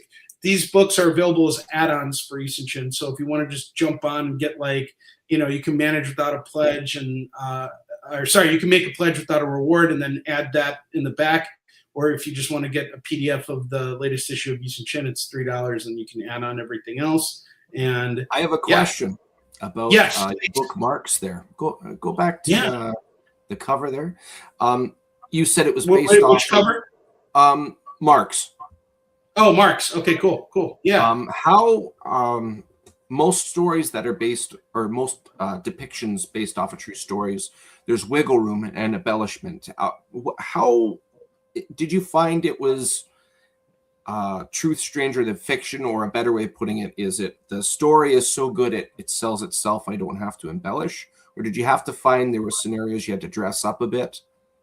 I love that question. That is such a good question. So I would definitely say with Yisun Shin, there is some embellishment, because obviously we weren't around 500 years ago. Right. In the case of my grandpa, it was such an amazing story that I didn't have to embellish anything, and I didn't want to, because it just would have taken away the authenticity from it. You know what I mean? Like, what he experienced was such a brutal thing, and especially during that time. I mean, it was crazy what went on, and most people don't even know what happened in Russia during World War II. Like, they don't even think about it. It's like when most of Western civilization, like we think of World War II, we think of America storming the beaches of Normandy. We don't know what happened in Russia. And it was a brutal battleground over there. I mean, the Nazis, they put all of their power into trying to take over Russia. And, they killed so many Russian people. But then the Russian people were actually being killed off by their own government too. And it was insane what was going on over there, because I don't think we've ever seen it was a mass genocide on so many fronts. I mean, you had what was going on with the Holocaust, but Stalin himself, he killed a record number of his own people, 30 million of his own people. And not a lot of this is talked about. It's not reported. I mean, it's reported, but it's not really, there are not many books about it. Certainly not a lot of comic books about it. So having this story and being able to tell it was a real unique opportunity for me. And what was really difficult about it was I had to tell the story while my grandfather was dying. So it's a biographical story that is written from my perspective, because I wanted it to be as honest and authentic as possible. And I didn't want to, I wanted you guys to experience the story as I was learning it. So a lot of things were pieced together for me while he was on his deathbed, and then you know, a lot of stuff I found out after he died too. So this book actually took me to Germany at one point because I had to track down one of the people who survived. My grandfather was actually thrown into a Russian prison camp, and he spent 5 years in there. I found the guy. I found a guy who was in there with him. They became friends after the war ended, and they stayed in touch. And I visited this guy maybe about 4 or 5 months before he passed away. So I went to Berlin for a day, and I met him and I interviewed him, and he was blind. And you know, he was able to still tell me things, and he wrote a book about his experiences, which I was able to. I actually learned Russian in the process of everything, so I could read that story and translate it. And you know, I've been speaking Russian my whole life, but I didn't know how to read it. And because I spoke the language, it was really easy for me to learn the alphabet and then just kind of start putting things together. And I had help from family and everything, so they were able to help. Yeah, what's that? I'm sorry. That's awesome. I was saying Duże Dobre, like that's pretty cool, man. Yeah. Oh, yeah. I think that's Polish, but yes, but they're very close. Some overlap. Yeah, very close. Andre, I just wanted to jump in there just to say that, man, this book is fucking incredible. Like, it's a big book, and I read it in one sitting. I just could not stop reading it. I just couldn't stop turning the pages. And it was just I was crying at the end. It was insane. You know, I was compelled to go to like comic book stores, you know, in the area and go like, guys, you need to carry this. You know, this is real. This is insane, you know. Well, thank you, Stefan. And I remember when I got that message from you, that really meant a lot to me. And you know, this book, especially now, it has a lot of meaning to me, and I'm very proud of it. And what's really cool is, as I've been reworking my convention setup, I've always only had banners for Yisun Shin and Warlion. You know, now for the first time, we're going to be rolling out a banner for Marks, and it looks so fucking great. I can't wait for you guys to see what it's going to look like at cons and everything. But really proud of this book. And again, we got a really awesome cover here from Fabrice. Fabrice gave us a really amazing cover. This book just literally sells itself at cons. So feel free to check it out. And, you know, I'm also really proud of Yisun Shin and all the work we've done with that. Eddie is mentioning in the comments that he picked up a piece of original art from Warline, and he received it. So we have done this. We always do this original art thing. So this is a great opportunity for you guys to jump on. And again, if we could just get all of the original art picked up just tonight, if we got the whole thing done, we would be funded and it would be done. So, and I got a birthday coming up too in a couple days. So just so you guys know, this is, you know, if anybody's, you know, looking to get me a birthday present, the best thing to do is to just come and support the campaign. All right, Henri. And don't think that wasn't intentional. I've given you enough time, Henri. I've given you enough time. Yes. Now we need to move on. Scroll to the top. I need to see something. Yeah. All right, let's see. Okay. Can you make me big? Oh, make you big. Yes. All right. Travis is big. All right, motherfuckers. Tonight's supposed to be my night to read comics. Oh my God, it's nice tonight. I got my Cheetos. I was just chilling, having a good fucking time. But 2 weeks ago, I ran a fucking show. And on that show, Henri was close to 100 backers. And he's still close to 100 backers. What the fuck has been happening the last 2 weeks that you guys haven't showed up? And I'm a little fucking pissed. So I show up for you guys all the time on Thursdays. I do this shit. I give you guys backers, but you didn't show up for Henri. So tell you what, till Henri gets to 100 backers, I'm not doing another show. Period. I'm just not going to do it. So if you guys don't back, I'm not going to do it. If you want me to have a show, in fact, I'll have one on Thursday night. I will help you motherfuckers get some more money. I'm good at it. I've done it 100 times. I don't know if that's value, but a lot of fucking times. And I can get you that fucking money. But if you're not going to give Henri 100 fucking backers when he has like 11 fucking issues of this shit, come on. He's done the fucking work. put up your fucking wallets and just back it. Give him a little bit of money to get him to 100 backers. So no shows until Andre gets 100 backers. Period. That's it. Oh my God. This is an honor. Thank you, Travis. I appreciate it. And I think we've talked enough about me right now. I'm honestly really happy. I know we're going to get it, especially now that Travis has said this. But, you know, he is a man of his word. I have known Travis for many years Yeah, now. we get 100 backers. I will run a show tomorrow night, and I will raise people money. You want money? Give Henri money. That's awesome. Thank you so much. I appreciate you saying that. And I think we've talked enough about me. I really want to get back to you guys again. And, you know, we're kind of coming close to the 2-hour mark. So let's try and kind of glance over everybody one more time, give everybody one more look here. And then we're going to close out the show because everybody's got work tomorrow. Hey, Henri, one more thing. excited. Sorry, I know it's not about you, but you got to send the link to the comments because haven't seen it yet. Oh, they haven't seen the link. Thank you, Travis. There we go. It's not my first time. You No, the it's format. not. You should know how I'm it still fucking learning works. from you. I'm always learning from you, sir. I appreciate it.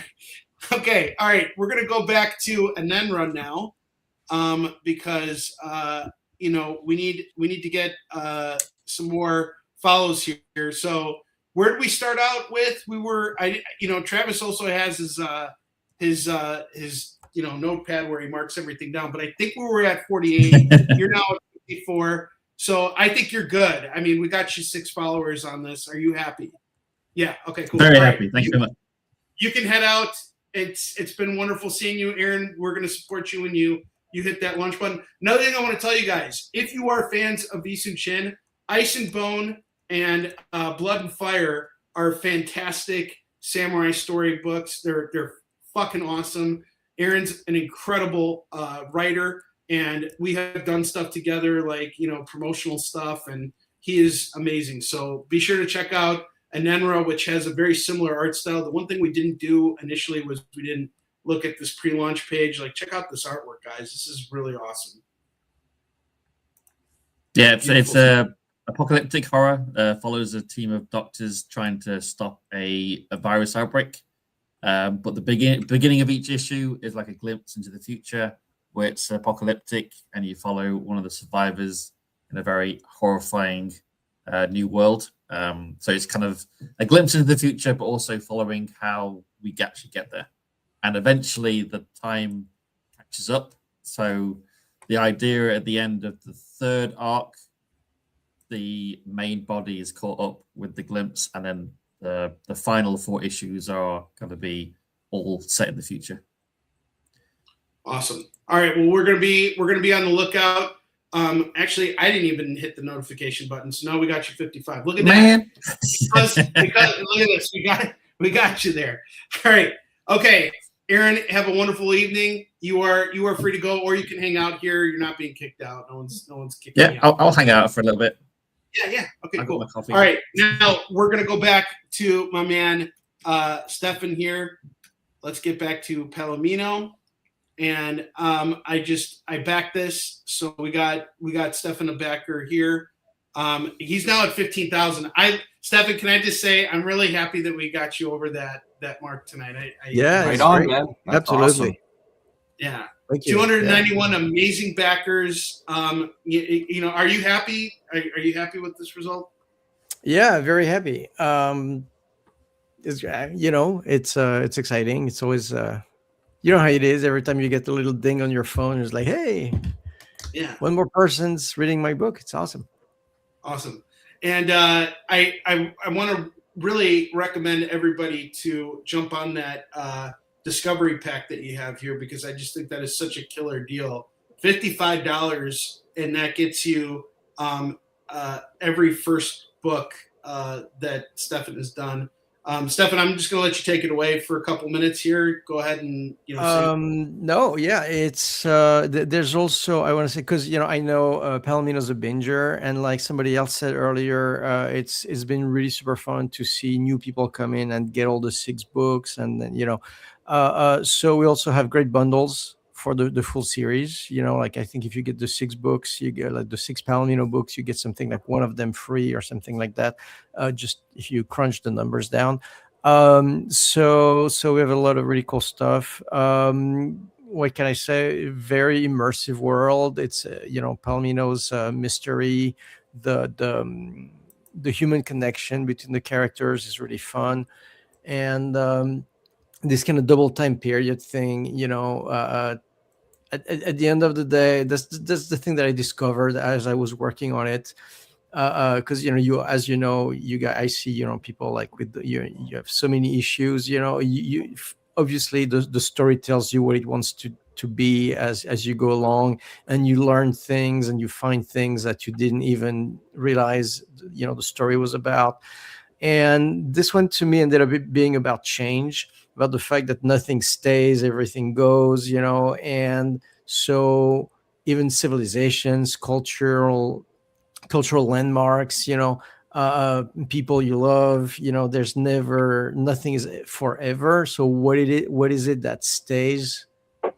It's that sort of like moral fiber of people, like the people who can't let it go, who have this kind of moral compass, and they're like, dude, I gotta do what's right, doesn't matter the cost. And that's what I think what keeps people going throughout time periods, throughout all the challenges, throughout everything. It's that people do the right thing, out of just some sort of moral compass that some people have more than others, but we all have to some degree. And it ended up being a very sort of emotional story at the end. And again, I love the dynamic between the father and the daughters. And you're meeting your daughter in Emerald City. That was such a wonderful experience because, I didn't get to chat with her very much, but I just see how much she admires you, and she was working with you all weekend and everything. Like, you guys just have this wonderful, special bond with each other, and it's really cool into this. Yeah. Thank you. Yeah, my kids, they grew up around conventions, so they were always working the conventions when they were teenagers, and then now they're grown, and they're like my best friends at this point, and we do work together on projects, like for instance, Palomino or whatever, but just on the movie adaptations and different things. So it's become like this real sort of family affair that's just amazing. That's wonderful. All right. Well, I think we've done what we can for you tonight. We got you over that 15,000 mark. Got you a couple backers here. If you need to go because you're a busy man, that's totally fine. We're if you want to hang out with us tonight. I'm glad to hang out with you guys. Awesome. I love it. All right. Travis, we're just gonna go online here. We're gonna go with you next, man. So let's take a look at upheaval here. And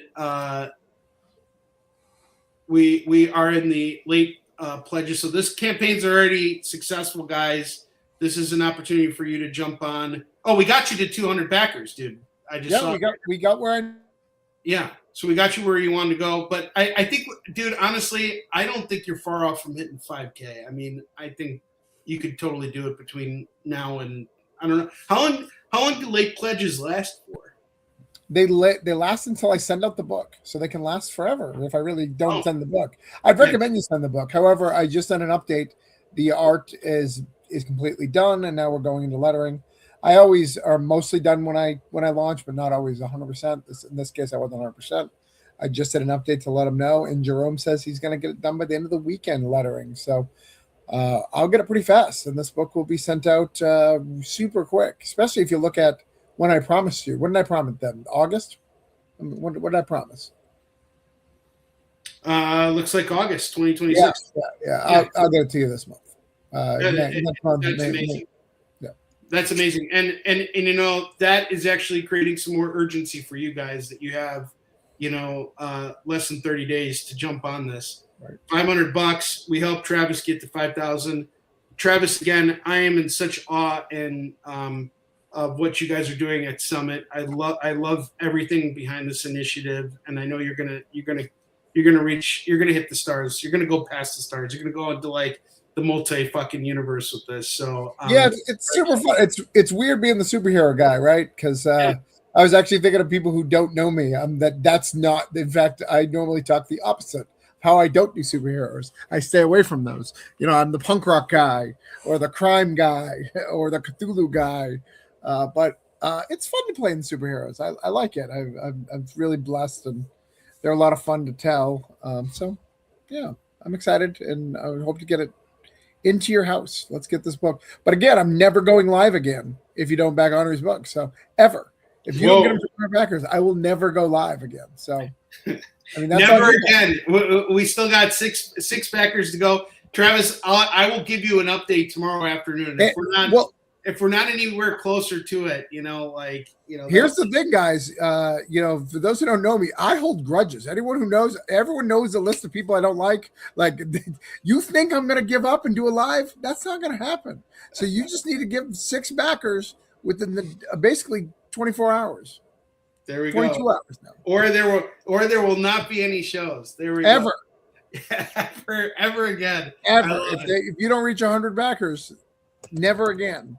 Oh man, I love it. Thank you. I appreciate it. And man, I got to tell you, I'm really excited. I jumped on covers A for Upheaval 1 and 2. I'm really looking forward to this. I think the hero is really cool. I love how she's got the drones, and I like how she's fighting samurai, like futuristic samurais. And again, I love the connection to the pulse shooting, because I just remember how much I was impacted by that, just being in the vicinity of that. I was thinking about the fact that could have been at the convention center, that could have been anywhere. And so the fact that you're bringing attention to this without trying to play off of any tropes, and really focus on the culture of Orlando and what's going on over there, I think is really cool. And this is a cool looking fight scene here. So really looking forward to this, man. It's an action story. We're telling you a lot of action, but I'm telling stories. I'm telling real life stories. It's very much a father and daughter relationship. I have 2 daughters, and as they're pulling away from you, as they do as teenagers, I'm really trying to tell that story in comic book form, adding action, adding all that fun stuff that we love, and what makes her different than all these other characters. You see Upheaval and Darkhawk, and you see Iron Man and Ironheart and Cyborg and all this. The difference of Upheaval versus the other one, she's only good at this drone thing. She's not going to be able to make you, she's not going to be Reed Richards and she knows every science, right? She's not going to be Iron Man who can build anything ever forever. She's really good at working on small engine drones that are good at surveillance, cameras, things like that. Outside of that realm, she's not going to be, because I realize there is nobody in superheroes. Just when people start writing superhero stories, they can do anything. Like Cyborg was very basic when he started, and now he is the Iron Man of JLA, right? So I wanted to make a character that is low tech. That's fun, low tech, right? Yeah. I really like that, because that gives the character room to grow, because no one's there's room to grow, and she can either expand on her technology, or she can start working with another character and get to that point. So there's a lot of potential here. This is really, really cool. I also like these type of hero dynamics where there's a chance they could lose because there's gravity to what's going on, as opposed to them having the magic wand to everything. I like how it gives a level of severity, giving more interest to the reader. Totally. This is awesome. Well, Travis, we got you to 200. All right. I'm happy with that. I think we did really good for you tonight. And, I know you're gonna hit 5,000 at some point. I like I said, I'm just unhappy because you are not at 100 yet. It's embarrassing. You now have 5 days to go. Things have got even more drastic, ladies and gentlemen. I just refreshed, and he's at 5 days to go. It was 6. Oh man. Literally, that's a backer a day. But again, if you can get it by 10 o'clock tomorrow, I will yell at you and raise you money. Everyone loves to hear me yell. This is awesome. Thank you, Travis. All right, Dan, you are next, sir. So let's take a look at where we're at with Bigfoot Knows Karate. God Killer. Don't be mean to Dan. He's just a baby. Hold on a second. Bigfoot Knows Karate. And, again, guys, for those of you who have picked this book up on Kicking It, this is an excellent opportunity to jump on. I just added myself as a notification. So we got you. I think we're at what, 85? So we got you four. We started at 85. Yeah, this is great. So we're at 8. Can we get one more, guys? I mean, we got. Let's push it to 90, one y'all. more person. Let's push it to 90. Can we do this? You don't even got a back right now. All right. So, look, it's Bigfoot Knows Karate. If you've read the book previously, it's like Godzilla versus Kong meets Kill Bill with the twist of Stranger Things. This story takes place in, not long after Hinagon, which was in feudal Japan. But this story takes place in Asgard. In that situation, you've got Bigfoot, you've got Odin, you've got Thor.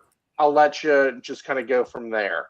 And the artwork by Justin Adcock is absolutely gorgeous, really hitting that kind of that dark vibe, that Mignola vibe that I was kind of wanting for this book.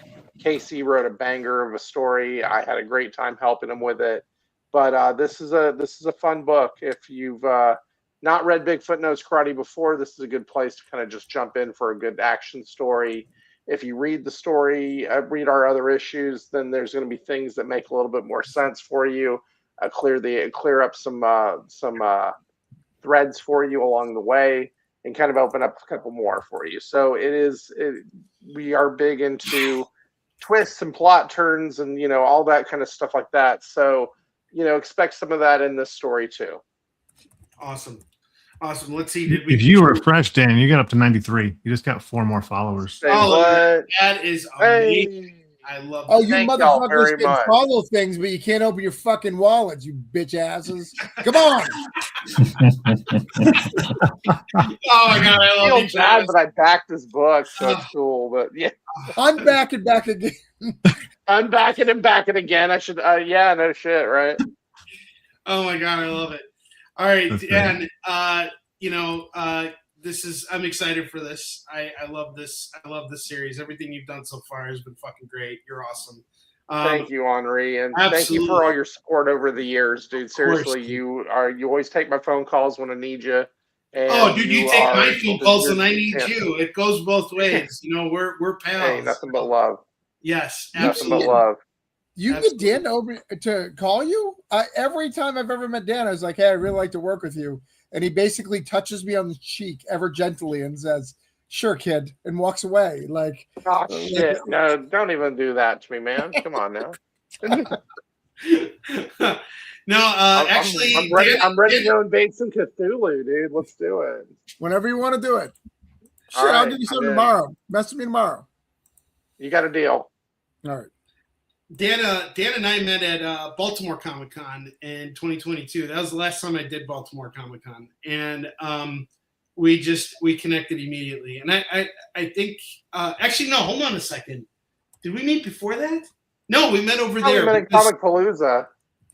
Yeah, I was at Comic Palooza, but I forgot the last time I was. No, but we hung out at Comic Palooza. I forgot what happened. Yeah, but the last time I saw you was in Dallas for Fan Expo. Oh, no, I know how I met you now. I met you through Drew Edwards because I interviewed Drew Edwards, and then you came on there, and then I went on your Instagram, and then we met in person in Baltimore. And so after that, I was like, yeah. And you had we saw you one morning, and we had breakfast together and everything, and you were on your way back to Texas. So you guys were real nice to me. I was sitting there eating alone. All these cats come in. They're like, come on. I'm like, hey, it was like being that kid at the first day of school or, in the prison yard or something like that. They're like, come on. I'm like, all right, let's go. So it was great. Y'all were really cool. Once you're in, man. All right. We do everything. All right. Well, we did good by you, and I know you're going to have a great campaign. Thank you. Let's look at Chris's campaign one more time. Let's do it. We got Crit going here. So Chris, take it away, my man. Again, so thank you guys for all the support. Henri, thanks for having me on. Just getting funded today. I'm a little bit over $207 away from my first stretch goal, which I'm doing bookmarks too. So, I'm cool. I love bookmarks. and I really like yours, so I hope we get yours. I'm gonna be pushing yours with my next update. But with Crit, like I said, I'm blessed. A good majority of these are new readers, which is what I want. Thanks for everyone jumping in, checking it out, taking a risk on something you haven't known. Superhero comics are sometimes tough to get people into these days, as I learned the hard way. But what I like about my story, aside from it is me trying to kill my friends in every issue, is that it's like my version of that movie Tag. Me and my friends got together once a month for 5 years and played D&D, and you get to now experience it in comic book form. So if you laugh at something, that's literally something one of my idiot friends did. If you see them get, mauled to death and beaten, that's because they rolled really bad or I rolled really well. And me personally, I get to bring what they did to life. And, on the backside of this, there's been stories of one of my friends going through a really bad time in life, one of the players, and someone drew his character and put it on Instagram. And I sent it to him and said, hey, you have some fan art today. And he called me. He's like, man, today was one of the worst days I've had. And that just cheered me up. Thank you so much. So the fact that this kind of just is more than just a comic book is a big deal. And one of the characters in here, he's got 2 kids, and he goes home with a comic book and he's like, hey, look, this is your dad. He's a superhero. And the kid's like, Dad, you don't look like that.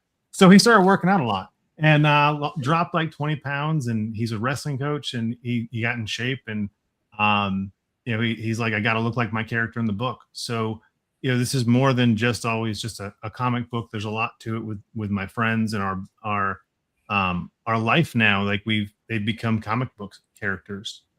One of them was at work and was like, hey, I read a comic book and you remind me of a guy in it. And he shows it to him. He's like, that actually is me. So that's really cool, like to be able to have those stories tied to the book. And I'm blessed, this has 13 covers. So if you look at the cover A, I'm going to shout this out because I don't say it enough. I did that cover. I drew it, colored it, did the whole thing. And I don't do covers that often, but Dan was, he said something that got to me, and he was like, I always draw the A cover because if you've got a guy doing the interiors, you got to have the guy doing the cover too. And I'm like, dang it, Dan, I've done 10 books and I've drawn 1 cover for myself. So really stoked to bring on the 10th issue a cover that I did. If you look at Mo Lubison, he's been on every book since issue 2. And there's just a plethora of amazing artists. Dan Price is in there. He has a crossover cover with Bigfoot Knows Karate. You've got Dennis Valencia. If you know Chris Jones on Instagram, Chris Jones Super Artist, love his work. He contributed.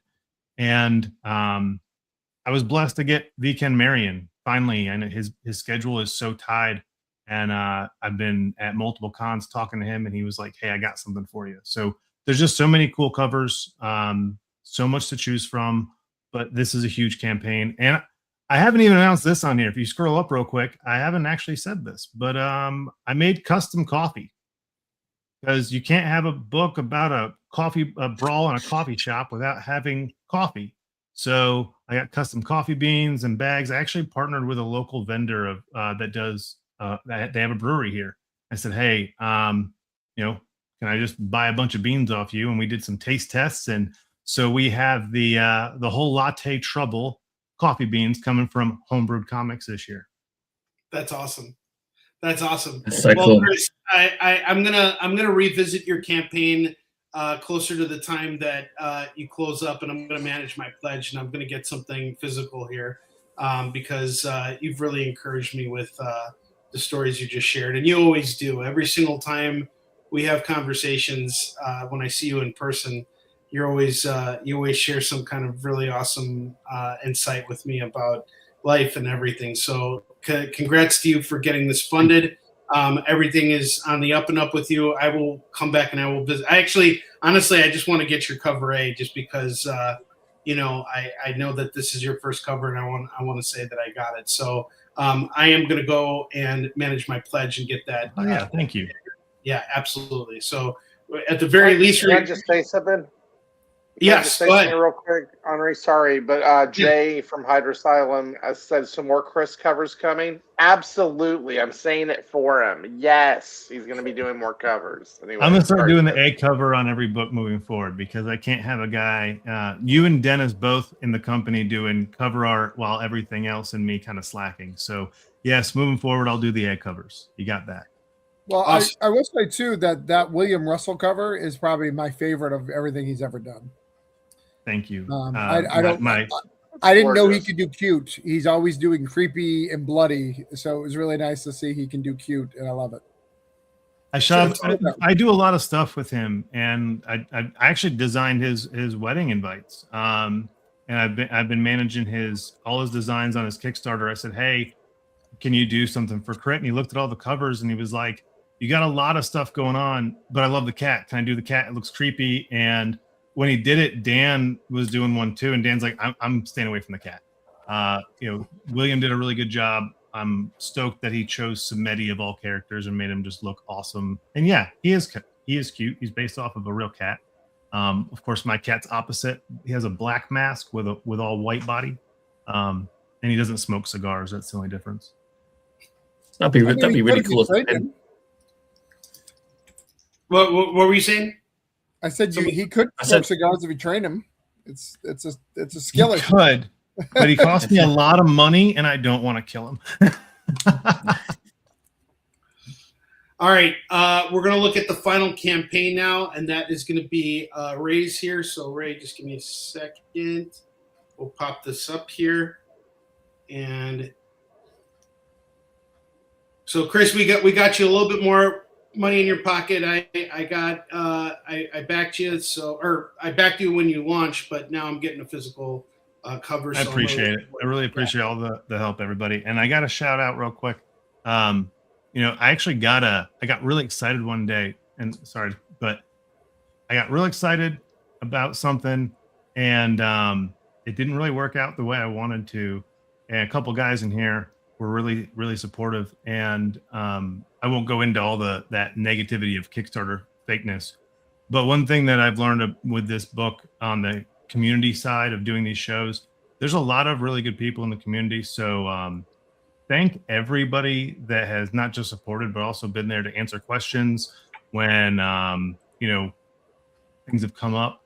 I met Ray through, mutual friends with, and having him on here. So, thank you guys for supporting not just Crit, but also me as a creator and getting me moving and answering questions when I have some dumb stuff.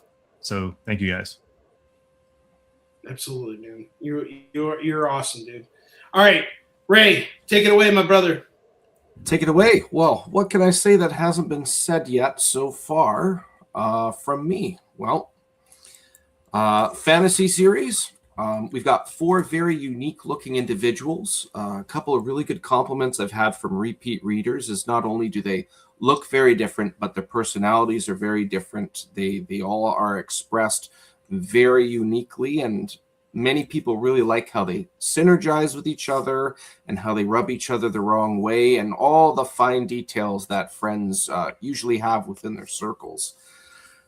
As I've already stated, issue 3 is a big one. It is the end of this series, and we're going to find out if these 4 non-adventurers cannot get themselves killed with a lot of very serious elements at play. I've had a couple people ask me, yes, there is a theme of substance abuse. It is part of the story. I'm not a preachy person. This isn't pro or anti-drug. I've made this joke on other podcasts where I'm not a 1990s arcade game where before the game starts there's that blue screen with the American Eagle that says winners don't do drugs. I'm not of that ilk, but there's a lot of cool dynamics going on, and it is very torturous that I can't talk about this. 3 issues for the last 3 Aprils I've been releasing them, and it'll be a relief to finally be able to openly discuss a lot of things going on in this 3rd issue. If you like fantasy, if you like seeing good guys trying to do the right thing, not necessarily, or people who intend to do well, this may be the thing for you. I would go ahead, back it. I guarantee you, just like many people here in the indie game, this is not a series you have to have 70 years worth of lore like Marvel or DC memorized. You don't have to go on Reddit later and say, on this page of this issue, I didn't get it, and find out what they're talking about because it's a reference to an issue from like 1973 or something to that effect. So go ahead, give it a back, and I guarantee you're going to get your money's worth. There's some awesome covers on this too. Thanks, man.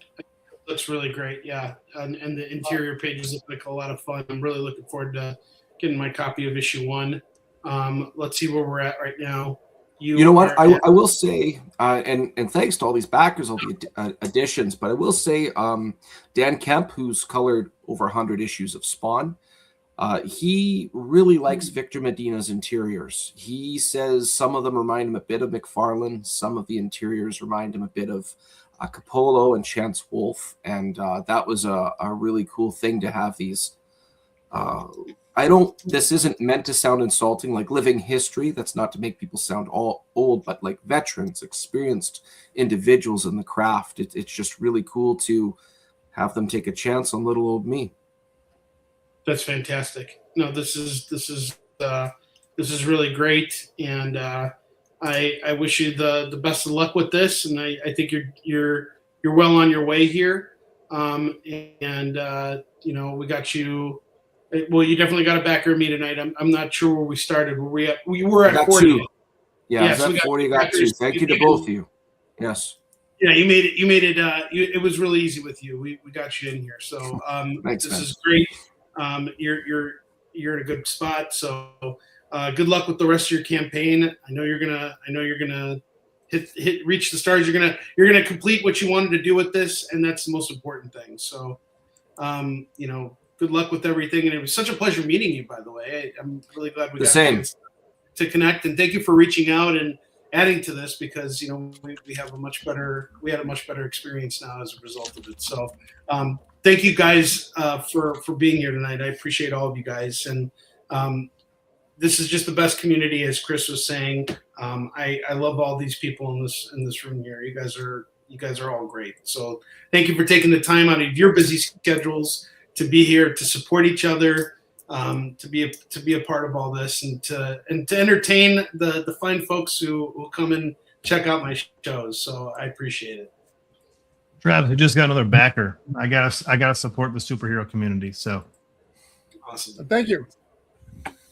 Awesome. And Aaron, is Aaron still here?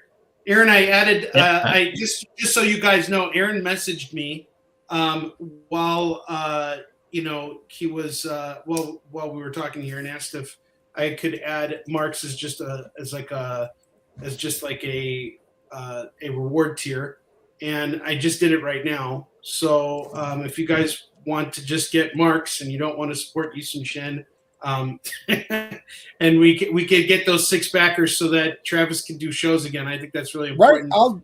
I'll do one tomorrow. You can be on it. I will raise you money. Almost everyone here has got money from me. There's only one guy I don't know, and he knew Tim Sale. He was too cool for me. Everybody else is not. All right. Guys, thank you again. Appreciate it. I'm going to close out this broadcast. But again, I want to thank you guys. You're all welcome to come back. I hope you guys have connected with each other too. Go on each other's shows and all these other wonderful things. And I'm sure we'll have you guys here again. We can do one-on-one interviews at some point. I would love to do that with you guys, where you can talk about your books and we have a little bit more one-on-one time. But yes, thank you guys. Appreciate it. We're ending this. I will see you all later. Have a good night, everyone. I will be back on the air. Oh, sorry. Maybe tomorrow if they don't fuck it up. Yes, exactly. But hopefully that won't be the case, because tomorrow I'll be on the air in the afternoon with new comics. I just went out and spent a lot of money today on back issues. I found some really cool shit. So you guys can come on tomorrow afternoon at 11 a.m. Pacific, 12 p.m. Mountain Time, 1 p.m. Central, 2 p.m. Eastern, to shop with me for 2 hours as I build racks of back issues that are going for $2 a pop, $2 back issues, and we're going to be talking about the campaign. And as long as we hit 100 backers on the Easton Shin campaign, Travis will do a show, because afterwards I'm going to let Travis know and he's probably going to have a watchful eye on this. So, he's got drones now because of upheaval. So he's going to have drones watching the show and keeping track of everything that's going on. So I will see you guys later. It like it's my own. Yes, exactly. All right, everybody, have a good night. We will see you guys later. Take care. Love you all. Buy more. Bye more.